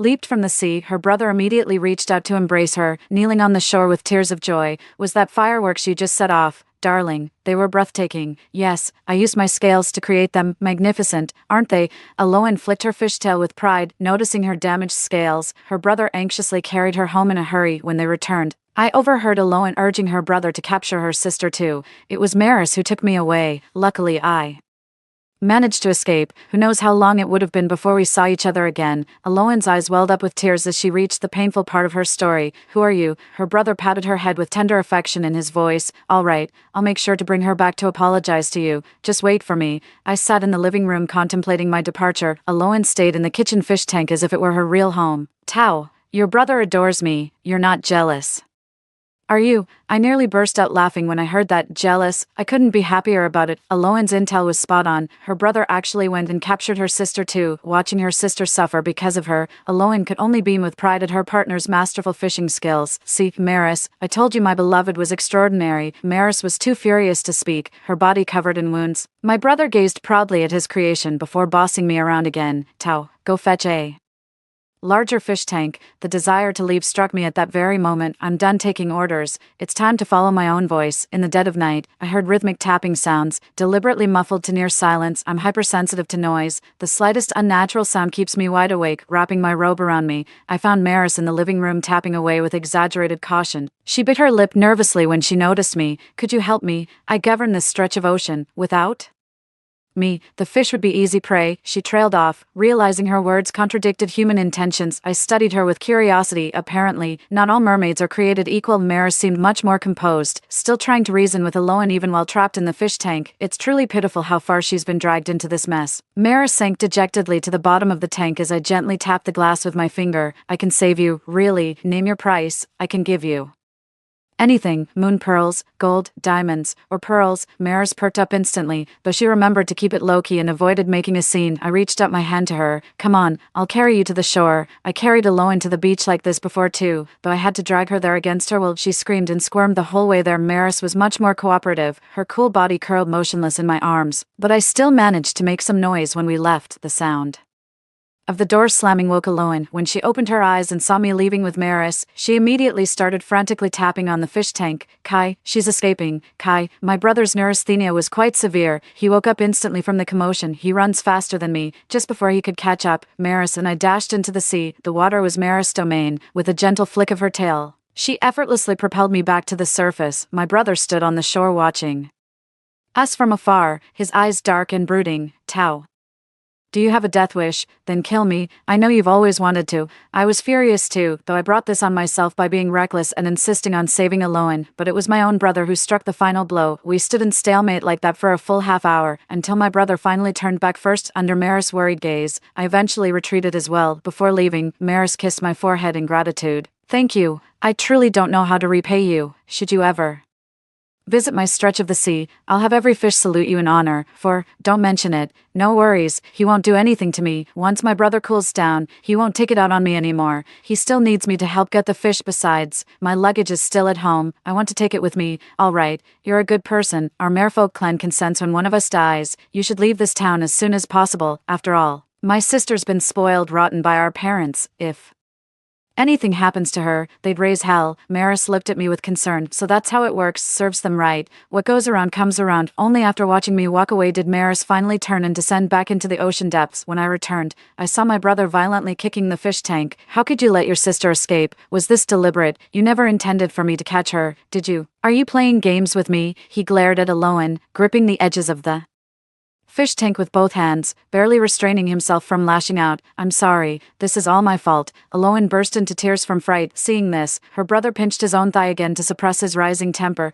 It's not your fault, I'm the useless one. No, it's my fault. Go ahead and scold me if you want. Aloan threw herself into her brother's arms, weeping like a rain-soaked pear blossom, stroking her plump mermaid tail. Her brother's face twisted into a sickly smile. He noticed my return, called out to me, then shut the kitchen door. Tao, I'm planning to invite the mayor over for a sashimi feast in a couple days. Everyone will be in awe of me then. Those who look down on us will have no choice but to worship us. My brother was acting rather unhinged, but he cut me off just as I tried to reason with him. Do you remember when you were 8, burning with fever? I carried you on my back, begging the doctors to save you. They called us worthless trash who couldn't even catch a snapper, said you weren't worth saving. Then my first time fishing with them, their nets tangled, so they threw me overboard to face the raging waves. Told them my life wasn't worth mourning. All I got in the end was one lousy sardine, our stolen home, the money they took, every humiliation we suffered, all because I was nobody. As he spoke, a light flickered in his eyes, one I'd never seen before. Just wait, I'll make them eat their words soon enough. Seeing him stuck in his stubborn mindset, I tried to talk him out of it. Bro, we've got the means now. Nobody can push us around anymore. We could totally start fresh somewhere else. Didn't you always say you wanted to try Tao's peaches and apricots? Their opinions don't mean a damn thing. Their narrow-mindedness is their own problem. My brother frowned as he listened to me. The fact he wasn't angry meant he was seriously considering my words. A new place. Where could we possibly go? Plenty of options. Customers told me even shoe-shining stands make good money where they're from. I'm utterly enchanted by the scenes those travelers described to me. Bone-dry pristine streets, ladies gliding past in high heels and sweeping gowns, accompanied by gentlemen of refined bearing. God knows which part Maris overheard from the kitchen, but she suddenly raised her voice in displeasure to argue with me. Why would you tear Kai away from the only home he's ever known? That's completely wrong. Such cowardly thinking. I spent ages trying to reason with my brother, and just like that, Aloan's few words completely turned him to the dark side. She's right, Tao, save your breath, don't question my decisions anymore. As he spoke, he reverted to his old self. I never expected to change his mind with just a few words, but he's even more stubborn than I thought. I won't bring it up again. The car is all set. I'm about to pull off my secret runaway plan, with my brother constantly around these days. Sneaking my luggage out under his nose isn't easy. I'll have to take it slow, just moving small bits each day, stashing them with the shopkeeper's wife. She's decent enough, at least when I'm useful to her business. Brother was preparing a seafood feast at home, unaware she was the main course. Aloan kept asking if this was their wedding banquet. He lied and said yes. I gave it some thought. She spent every day happily talking to herself. They even unilaterally made peace with me. Tao, we're family now. I apologize for how I treated you before. Whatever, I couldn't be bothered to engage with her. Aloan didn't mind my attitude, eagerly awaiting the day of the banquet with pure delight. These past few days, my brother had delivered invitations to every household in town. Sometimes when he was busy sharpening knives or preparing banquet tables, I'd help with the deliveries. Tao, you and your brother are actually hosting a banquet. You two have really made something of yourselves. Is this banquet really just serving us 2 measly fish slices? We've tasted every kind of fish there is. Don't even think about pulling a fast one on us. Most of the crowd remained skeptical. I simply flashed a knowing smile. My brother caught a creature none of you have ever seen before. Hardly anyone believes that. Quit the suspense. What could that kid possibly do? In all my years, there's no fish I haven't tasted, even if it's beneath them. Who could turn down a free meal? So everyone accepted the Invitation, a strange sense of relief washed over me. Those memories my brother mentioned were like thorns in my heart too. As a child, I cleaned fish and mended nets for a market vendor just to earn a meal. After working all day for him, he wouldn't even spare me a tin of food. Oh, he said nobody would back me up, that no one could handle these matters, and even threatened to gouge my eyes out if I kept glaring at him back home. I lied to my brother, telling him I'd found a nice beach and slept there all day. He didn't blame me, admitting he'd been slacking off too. We both chose to ignore each other's waterlogged, shriveled fingers. As for his mania, growing up always comes with losing something. I've already died once before. I feel no attachment to anything in this town. The day of the banquet arrived as scheduled. My brother said the fish scales he'd shown everyone earlier came from this catch, the main ingredient. Even the town mayor showed up. He was also curious about what kind of creature could have scales that large. If that fish of yours is really that big, we could skewer it for barbecue. Whatever's left can go to the homeless, the mayor said with a laugh. Everyone chimed in, praising him for his clever idea. The crowd fell completely silent when her brother wheeled Aloan out on the cart. She's absolutely stunning. Is this the legendary mermaid we've heard about? Someone was staring at her with curiosity. Yes, I'll be preparing sashimi for everyone next. Please keep your hands to yourselves. My brother immediately slapped away a curious hand. Reaching out, I was already in the departing car by then. 5. The innkeeper who arranged my ride held my hand with visible reluctance. You must come back to visit when you have time. Yeah, I'll be back, I finished with a smile, then turned away and sat in the car, my expression turning cold again. I'm never coming back, not ever returning to this godforsaken place under the expectant gazes of everyone. Her brother methodically plucked Aloan's scales one by one with pliers when the pain jolted her awake. She found herself strapped to the dining table, surrounded by hungry eyes watching her every move. Her beloved stood over her with a knife, carving into her flesh, the very knife she'd sharpened for him just days before. Kai. Aloan opened her mouth to call out, but found her voice completely failing her. The people waiting to eat fish noticed her movement. She's actually awake. Can she even speak? Her brother cast her an indifferent glance, all former tenderness gone. It's just a fish, how could it possibly talk? To prevent anyone from accidentally drinking Aloan's blood and being cured, her brother drained it first, though not completely drained. After losing most of her blood, she lacked the strength to struggle and collapsed weakly onto the table. The first few slices of meat were distributed to the town mayor. After feigning restraint while placing the fish slice in his mouth, his eyes lit up.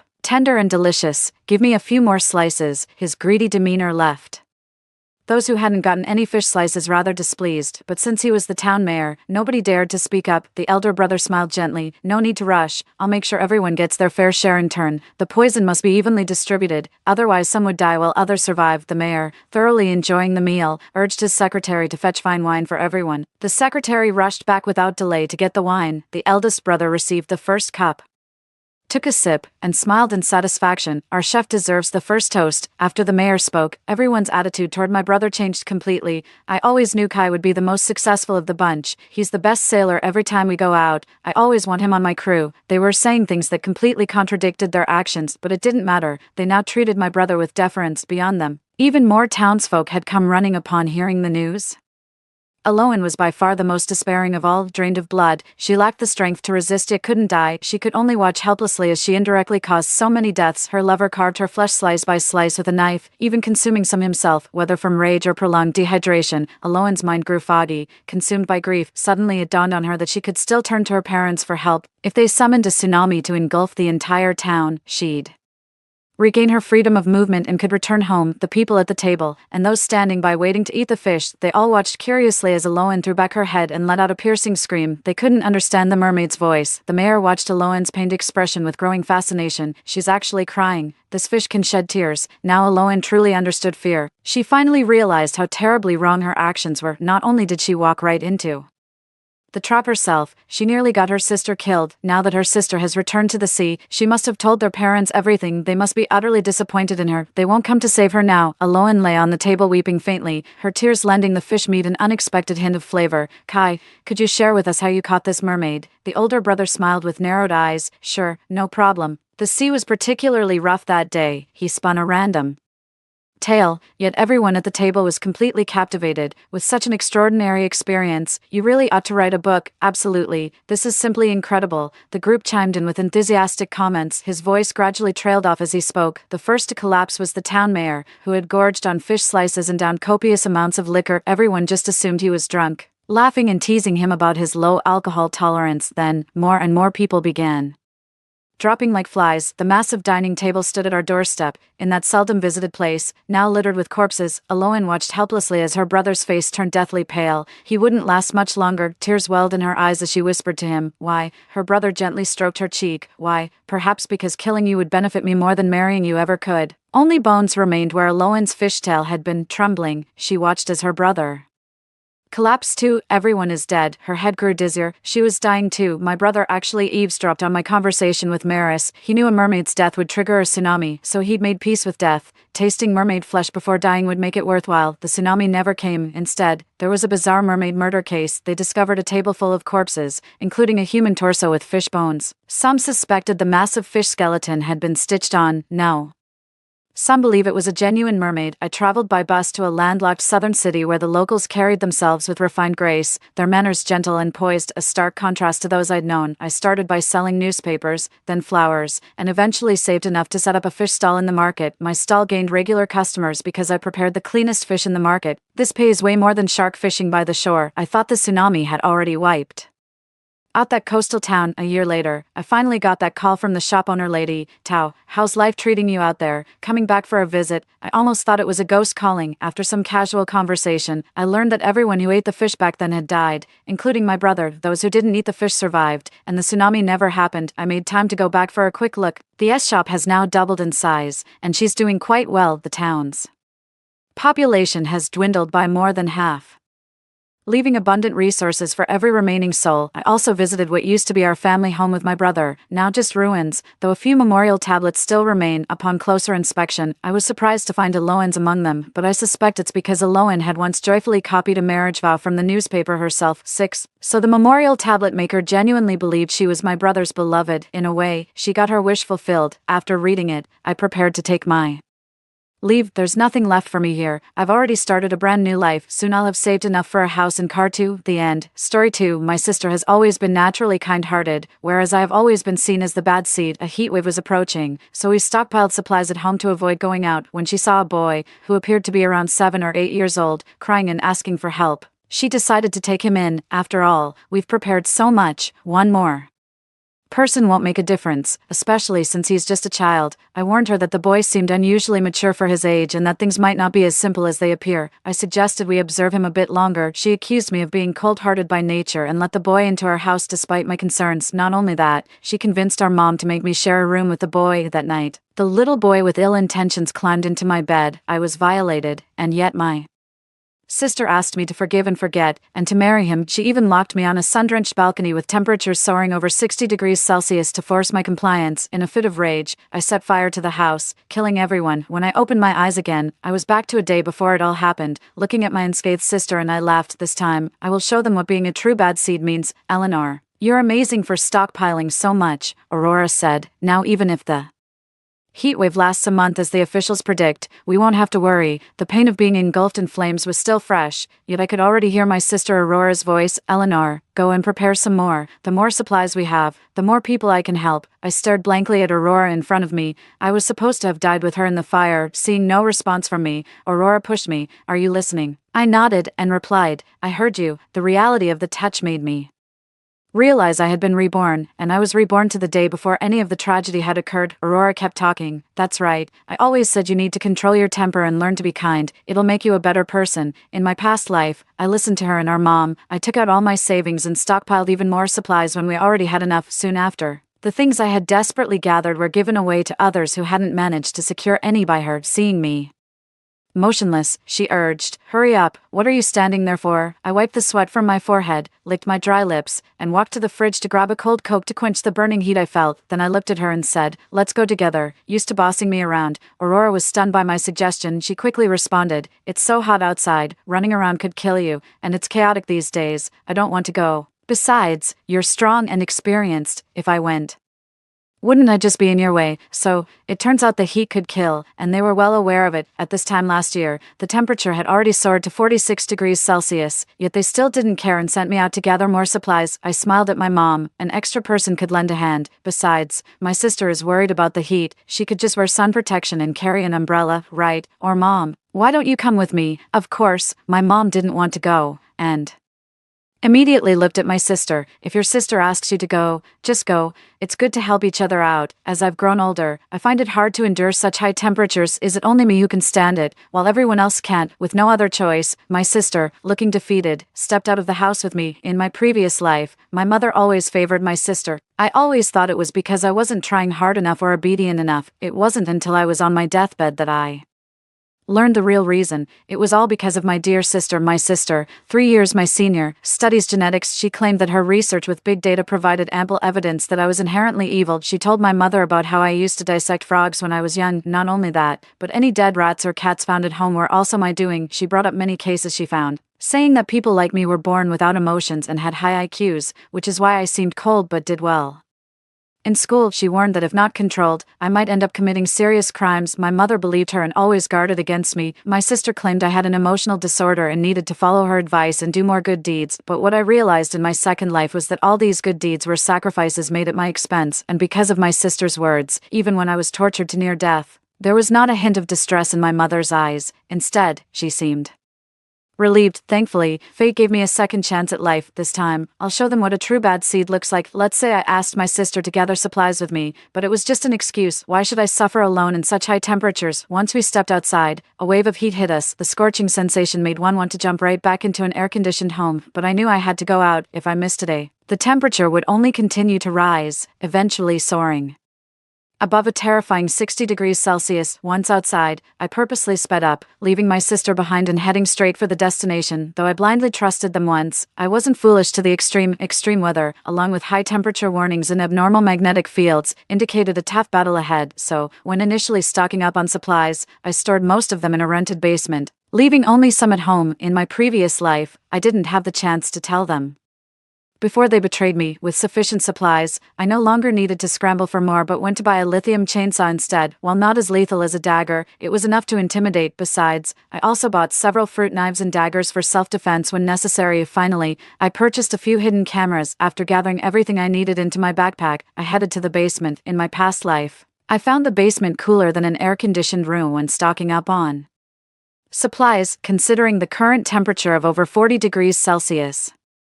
The basement was expected to be no more than 30 degrees back then. The basement, used by the landlord for storage, was too hot and exhausting, so I often rested there. Luckily, when cleaning it out, I found a large inflatable swimming pool measuring 3 centimeters by 175 centimeters by 58 cm. Being thrifty, I checked that the pool was in good condition and didn't throw it away. No. It seemed the pool could serve as a reservoir. With this in mind, I began filling it with water. I knew that by the 10th day of the heatwave, water would become a major issue. After getting all my work done, I finally returned home, seeing me come back empty-handed, in stark contrast to my sister who had just returned from outside looking disheveled. My mother couldn't help but scold me again. She blamed me for leaving my sister out there. I sneered and retorted, "Who is the older sibling here? It's absurd that such a grown person could get lost. It just shows a lack of common sense." Hearing this, my sister rolled her eyes at me. Just as she was about to argue back, both my mom's and my phone started to vibrate. I opened the message from the homeowners group chat and saw that the group admin had posted about coordinating supplies. The reason our phones had vibrated was because the admin had specifically mentioned my mom and me. I knew that the real drama was about to begin. In my previous life,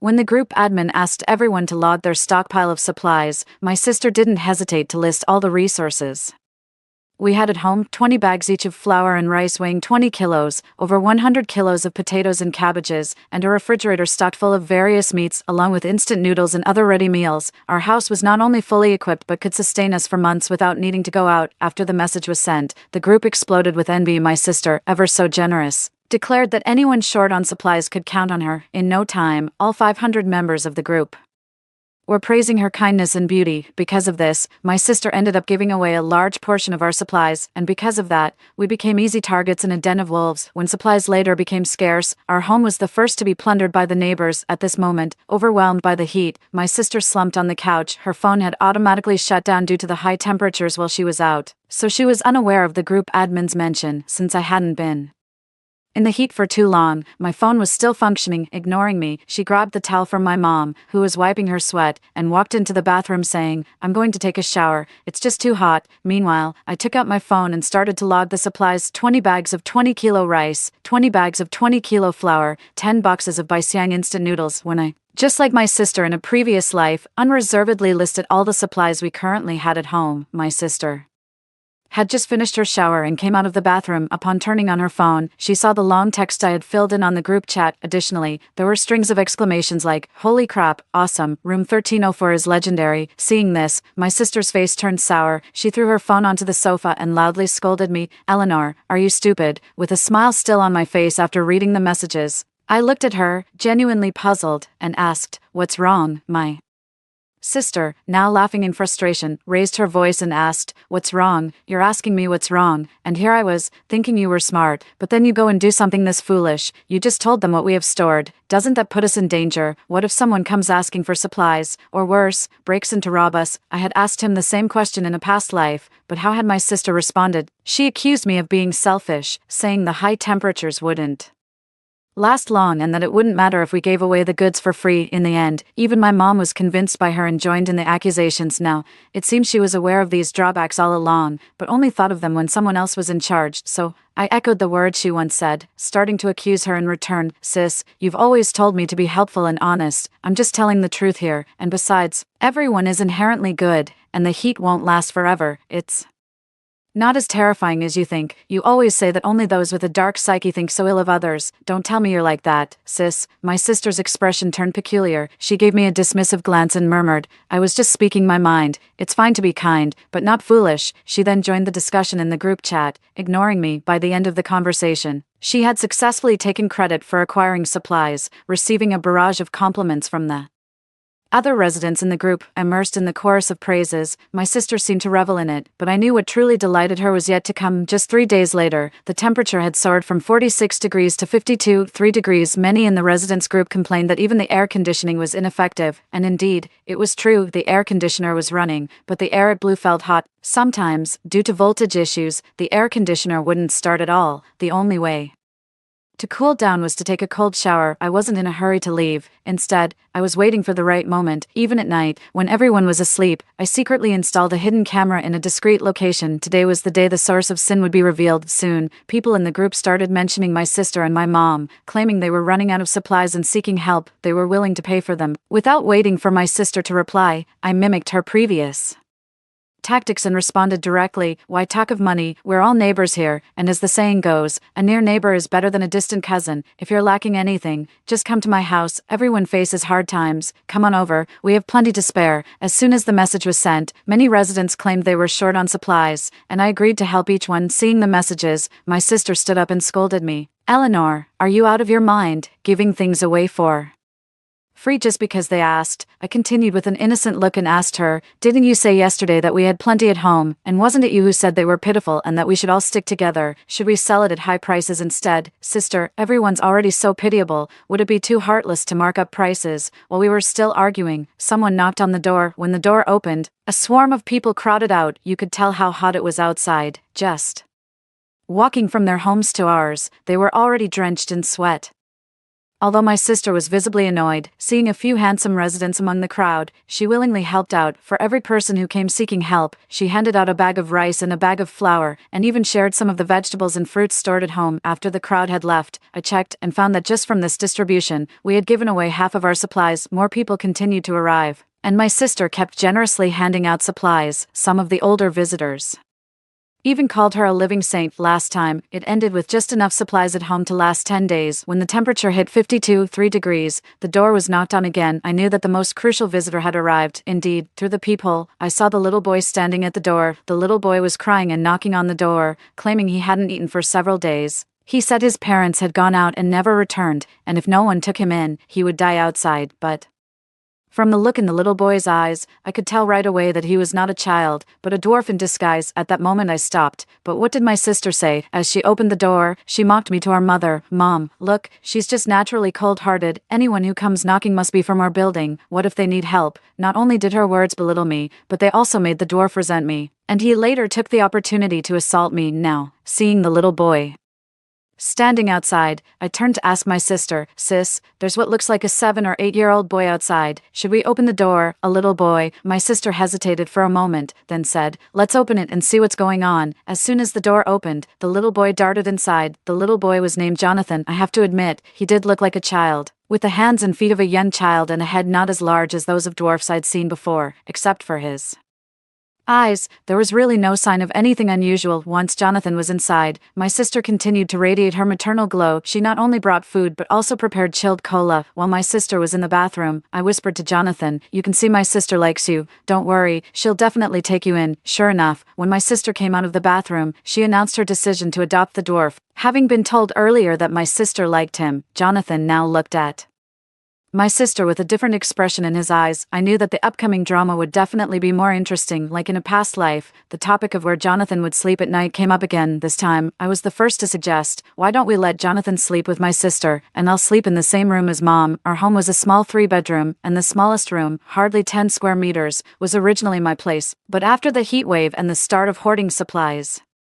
it had turned into a storage room, crammed with all sorts of things, making it uninhabitable. Usually, my sister and I shared a room, but upon hearing this, my sister immediately frowned. "How can that be? Jonathan is still a boy." I interrupted her. "Sis, Jonathan is just a child. How can you judge a child with an adult's mindset? How filthy your thoughts are. Besides, Jonathan seems to really like you. He'd definitely be happy to sleep with you, right, Jonathan?" With my prior prompting, Jonathan immediately nodded, beginning to boast. "Yeah, I like Aurora's sister the best. She's beautiful and kind-hearted." Faced with the praise, my sister was indeed pleased and forgot her initial reluctance, readily agreeing. That night, I deliberately stayed up late. Around 2 in the morning, unusual noises began to come from my sister's room. One could imagine how my sister, still deep in sleep, was slowly taken advantage of by the dwarf lying beside her, and it was precisely because of the noise coming from my sister's bedroom that I clearly understood something. When I had called for help before, it wasn't that they hadn't heard, they had chosen to ignore it. Unlike me, my sister seemed to take great pleasure in the proceedings. Soon, her cries of alarm from the bedroom turned into sounds of mutual pleasure. Knowing that the dwarf had succeeded, I went to sleep with peace of mind. The next morning, I was awakened by my sister's cries for help. When my mother and I came out of the room, we saw my sister, disheveled, rushing out the door, pointing at Jonathan. She sobbed to our mother, "Mom, he assaulted me. He's no child." Instantly, my mother's face turned pale. A panicking Jonathan fell to his knees with a thud, hitting himself and begging for forgiveness. "Auntie, I know I was wrong. I admit I'm a disgrace. It wasn't intentional deception. The harsh circumstances forced my hand. If I hadn't done it, you wouldn't have taken me in, right? I'm willing to take responsibility for my actions. I truly care for Aurora." Hearing this, my sister's crying grew louder. "I don't want you to take any responsibility, Mom. Call the police now. I want him in jail." I couldn't help but laugh out loud, drawing the attention of all three towards me. "Scum, what are you laughing at?" My sister, infuriated, lunged at me, but before she could hit me, I pushed her away. "I'm laughing because you're being foolish, sister. It's over 50 degrees outside. Do you think calling the police will help? Besides, he already said he likes you, and it wasn't on purpose. You must like him too, otherwise why let him in? And you say he assaulted you, but why didn't I hear you cry for help last night? It seemed like you were enjoying it." My last remark made her face turn red up to her neck. She gritted her teeth and spat out, "Eleanor, what nonsense are you spouting? Keep talking, and I'll tear your mouth apart." I tilted my head towards my mother. "Mom, why not let them get married? It'd be helpful to have an extra hand around, especially with the heat wave persisting. Having a man in the house could be beneficial in case of emergencies." I threw their words right back at them. In my past life, they forced me into marrying Jonathan because they said the household needed a man. Now, it was my turn to act. My sister exploded in rage. "Eleanor, have you lost your mind? I'm fully capable. And you expect me to marry a dwarf? I'm telling you, even if it kills me today, I will not." Before she could finish, I had already drawn a dagger and pressed it against her neck. "This marriage has to happen." My mother, frantic with maternal love, screamed as I held the knife to my sister's neck. "Eleanor, what are you doing? She's your sister." "Yes, she is my sister, but what of it? In my previous life, the three of them forced me to comply. When I resisted, not only did they beat me, but they even tied me up and left me on an exposed balcony. I was scorched by the blazing temperatures, my skin peeling off, but they sat comfortably in air-conditioned rooms, eating chilled watermelon, enjoying the show. I looked at my mother and answered her earlier question. "Of course, I'm trying to facilitate a good marriage. Brother-in-law, what are you waiting for?" I slightly lifted my chin, signaling him to use the rope in the corner. Jonathan happily complied. In no time at all, I had tied my sister up securely. As for my mother, with a dagger in my possession, she dared not make a reckless move, only continuously crying and pleading for me not to treat my Sister, this way. I glanced at her emotionlessly and pushed my sister toward the balcony. Even before opening the glass door to the balcony, the heat was already intense. Then I opened the door and shoved her out forcefully. Since sister is unwilling, she can reflect on it outside. Maybe she'll come to her senses after calming down. My sister fell to the ground, screaming as the scorching hot tiles burned her. She then crawled to a shadow away from the sunlight, continuously cursing under her breath. Meanwhile, I closed the glass door, took a chilled watermelon from the fridge, and enjoyed the spectacle while eating it. My mom, intimidated by the dagger in my hand, tried to approach, but before she could touch the glass, I stopped her. Until she gives in, whoever opens the door, I will throw them out, including you, Mom. My mother's raised hand could only sheepishly retract at that moment, seeing no hope left. Aurora quickly shifted from cursing to begging, Eleanor, please let me in. It's too hot outside. I could die from this. I agreed to marry. Isn't that enough? Let me in. Please let me in. I glanced at the time and clicked my tongue. So useless. Can't even last 20 minutes. You should know that in a past life, I had to endure an hour outside. At that moment, my sister was dragged in like a dead dog. She lay limp as mud, her body soaked with sweat, cheeks flushed red, continuously mumbling, water. I need water. I'm dying from the heat. Jonathan lecherously eyed my sister, his gaze lingering over her body, accentuated by the sweat-soaked clothes. Realizing this, I said, brother-in-law, since my sister feels hot, please help her to the washroom for a cool shower. My mother seemed to want to say something but was silenced by a look from me. All she could do was watch helplessly as Jonathan tipped my sister away. As for what would happen inside, I think both my mother and I understood better than anyone. After this ordeal, my sister indeed became more subdued. I knew she wouldn't let things go easily. Since the deed was already done, it was time for me to leave. The consequences should be borne by them alone. That evening, after dinner, I took precautions and left the house under the pretext of finding supplies. As I expected, the basement remained cool. As soon as I entered, the heat on me was automatically dispelled. Everything ready. The remaining time was, of course, for enjoying the drama unfold. Turning on the surveillance, I saw my sister and mother no longer restrained. They opened the fridge and indulged in the cold beverages inside. Eventually, my sister, as if remembering something, secured the door with several locks. My mother exclaimed in shock, "You've locked the door. What about when your sister comes back?" My sister coldly replied, "Come back? Did you forget what she did to me? Should we let someone like her come back to kill us?" My mother paused, seemingly pondering over this question. My sister persisted in dissuading her. "Mom, you've seen the news. So far, thousands of people have died from the heat. Even if one more dies, it wouldn't be our fault. Look, the temperature is almost reaching 60 degrees now. Besides, you've seen the food situation at home. If there's one less person, it could let us hold out for a bit longer." Mom didn't reply, which was taken as her consent. To me, all this was irrelevant. After all, in my previous life, I had already seen through their true colors. That night, I didn't rush back home, and neither of them sent me any messages or called. It wasn't until the afternoon of the third day, when they noticed that the water supply at home was cut off, that they remembered to send me a message. "Eleanor, how are you? You've been out for so long. Why haven't you come back yet? Did something happen? The water's cut off at home, and we don't know when it will be restored. If you can think of a way, try to get some water back home." Mom sat in a chair, staring at her phone with a complex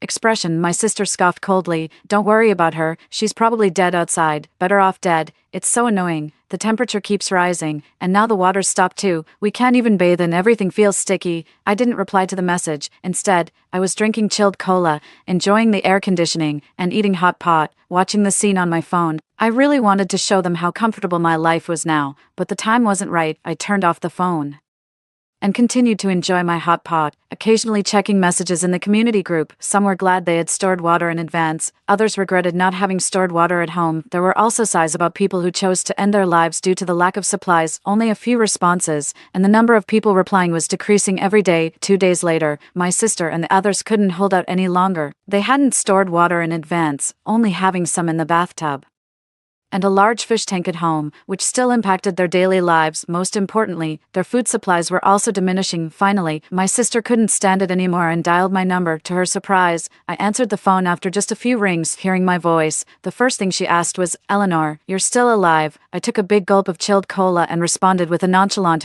"What else? Can a dead person answer the phone?" Hearing the sound of my swallowing, she immediately asked, "Where are you? Are you drinking water? Come back soon. The water's stopped at home, and we're all going to die of thirst." I looked around. The small basement was like a little supermarket, one wall filled with food, snacks, and drinks. I then said, "I'm in a safe place, not drinking water. I'm drinking chilled cola. As for coming home, I can't make it. You know, it's over 60 degrees outside, and stepping out recklessly would kill me from the heat." My sister, not hearing my Last sentence, asked through gritted teeth. You're drinking chilled cola. Where did you get the cola? I knew it, I accused. You said you were going out to find supplies that day, but you were actually just hiding, weren't you? I responded with a smile. Correct answer, but there's no prize for you. By the way, I've got not only chilled Coke here but also plenty of water, surviving a month. Absolutely no problem. My words seemed to have struck a nerve with my sister, she screamed.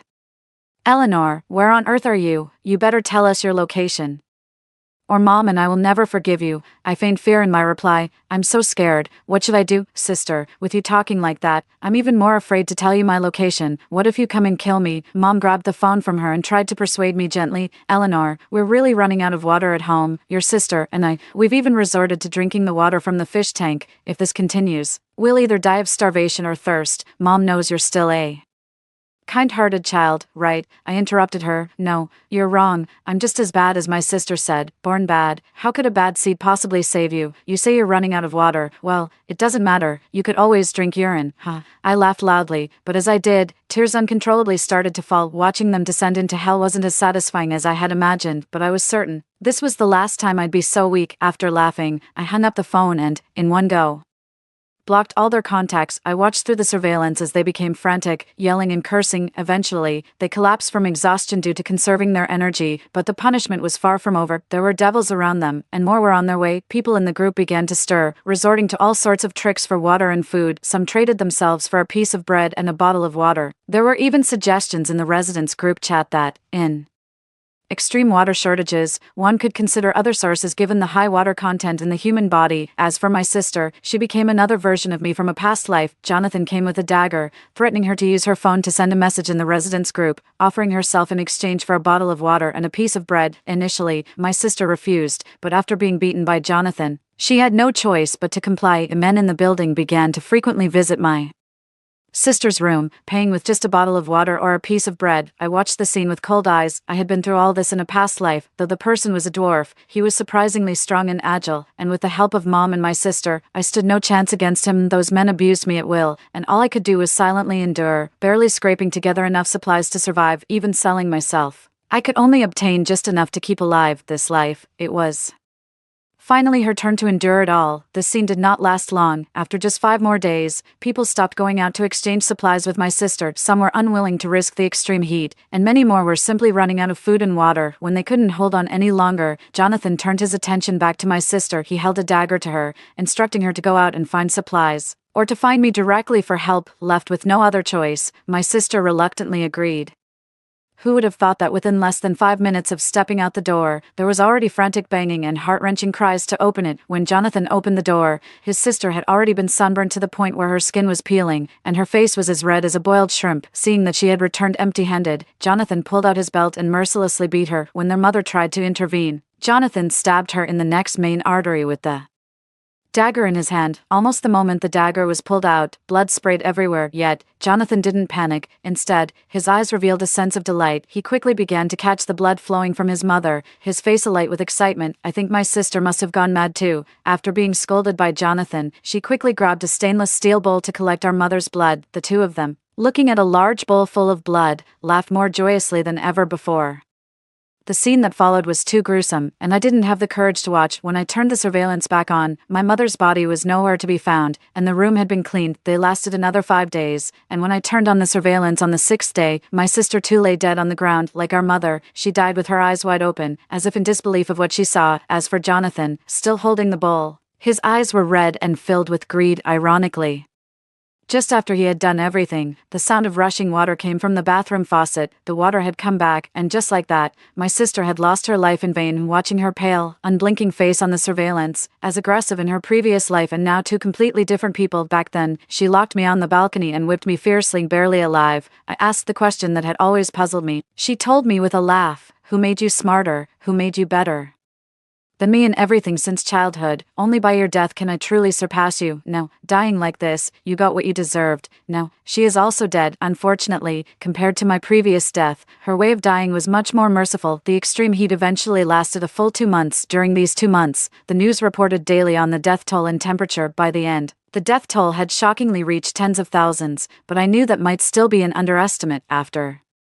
All, many bodies lay undiscovered in unknown corners. 2 months later, the temperature gradually started to drop, returning to the normal summer temperature of 40 degrees. After half a month, people gradually began to venture outside, and after nearly 3 months of staying indoors, I too was ready to step out and embrace a new beginning, but for some reason, I felt uneasy about leaving the house. After much hesitation, I turned on the surveillance again. The room was empty, and just when I thought Jonathan had also gone out, a figure staggered out from the direction of the bedroom. It was Jonathan. His walk was not like that of a normal person. Upon closer inspection, his skin was grayish-white, his limbs stiff, and his eyes lifeless. Could this be a zombie? This discovery startled me. At the same time, a message popped up on my phone. Citizens, please be aware. An emergency notice has been issued for our city due to an unidentified virus outbreak. Infected individuals will exhibit symptoms similar to rabies, and the contagion rate is extremely high. Please do not go out unless necessary. If you encounter anyone infected or scratched, keep your distance and contact the police immediately. Just after reading the message, a sudden bang came from the door. I walked to the door and peered through the peephole, seeing a figure staggering forward. The bang sound was due to him walking unsteadily and bumping into the door. Looking at the materials I had prepared earlier in the basement to make weapons, I sighed deeply. A new world was coming.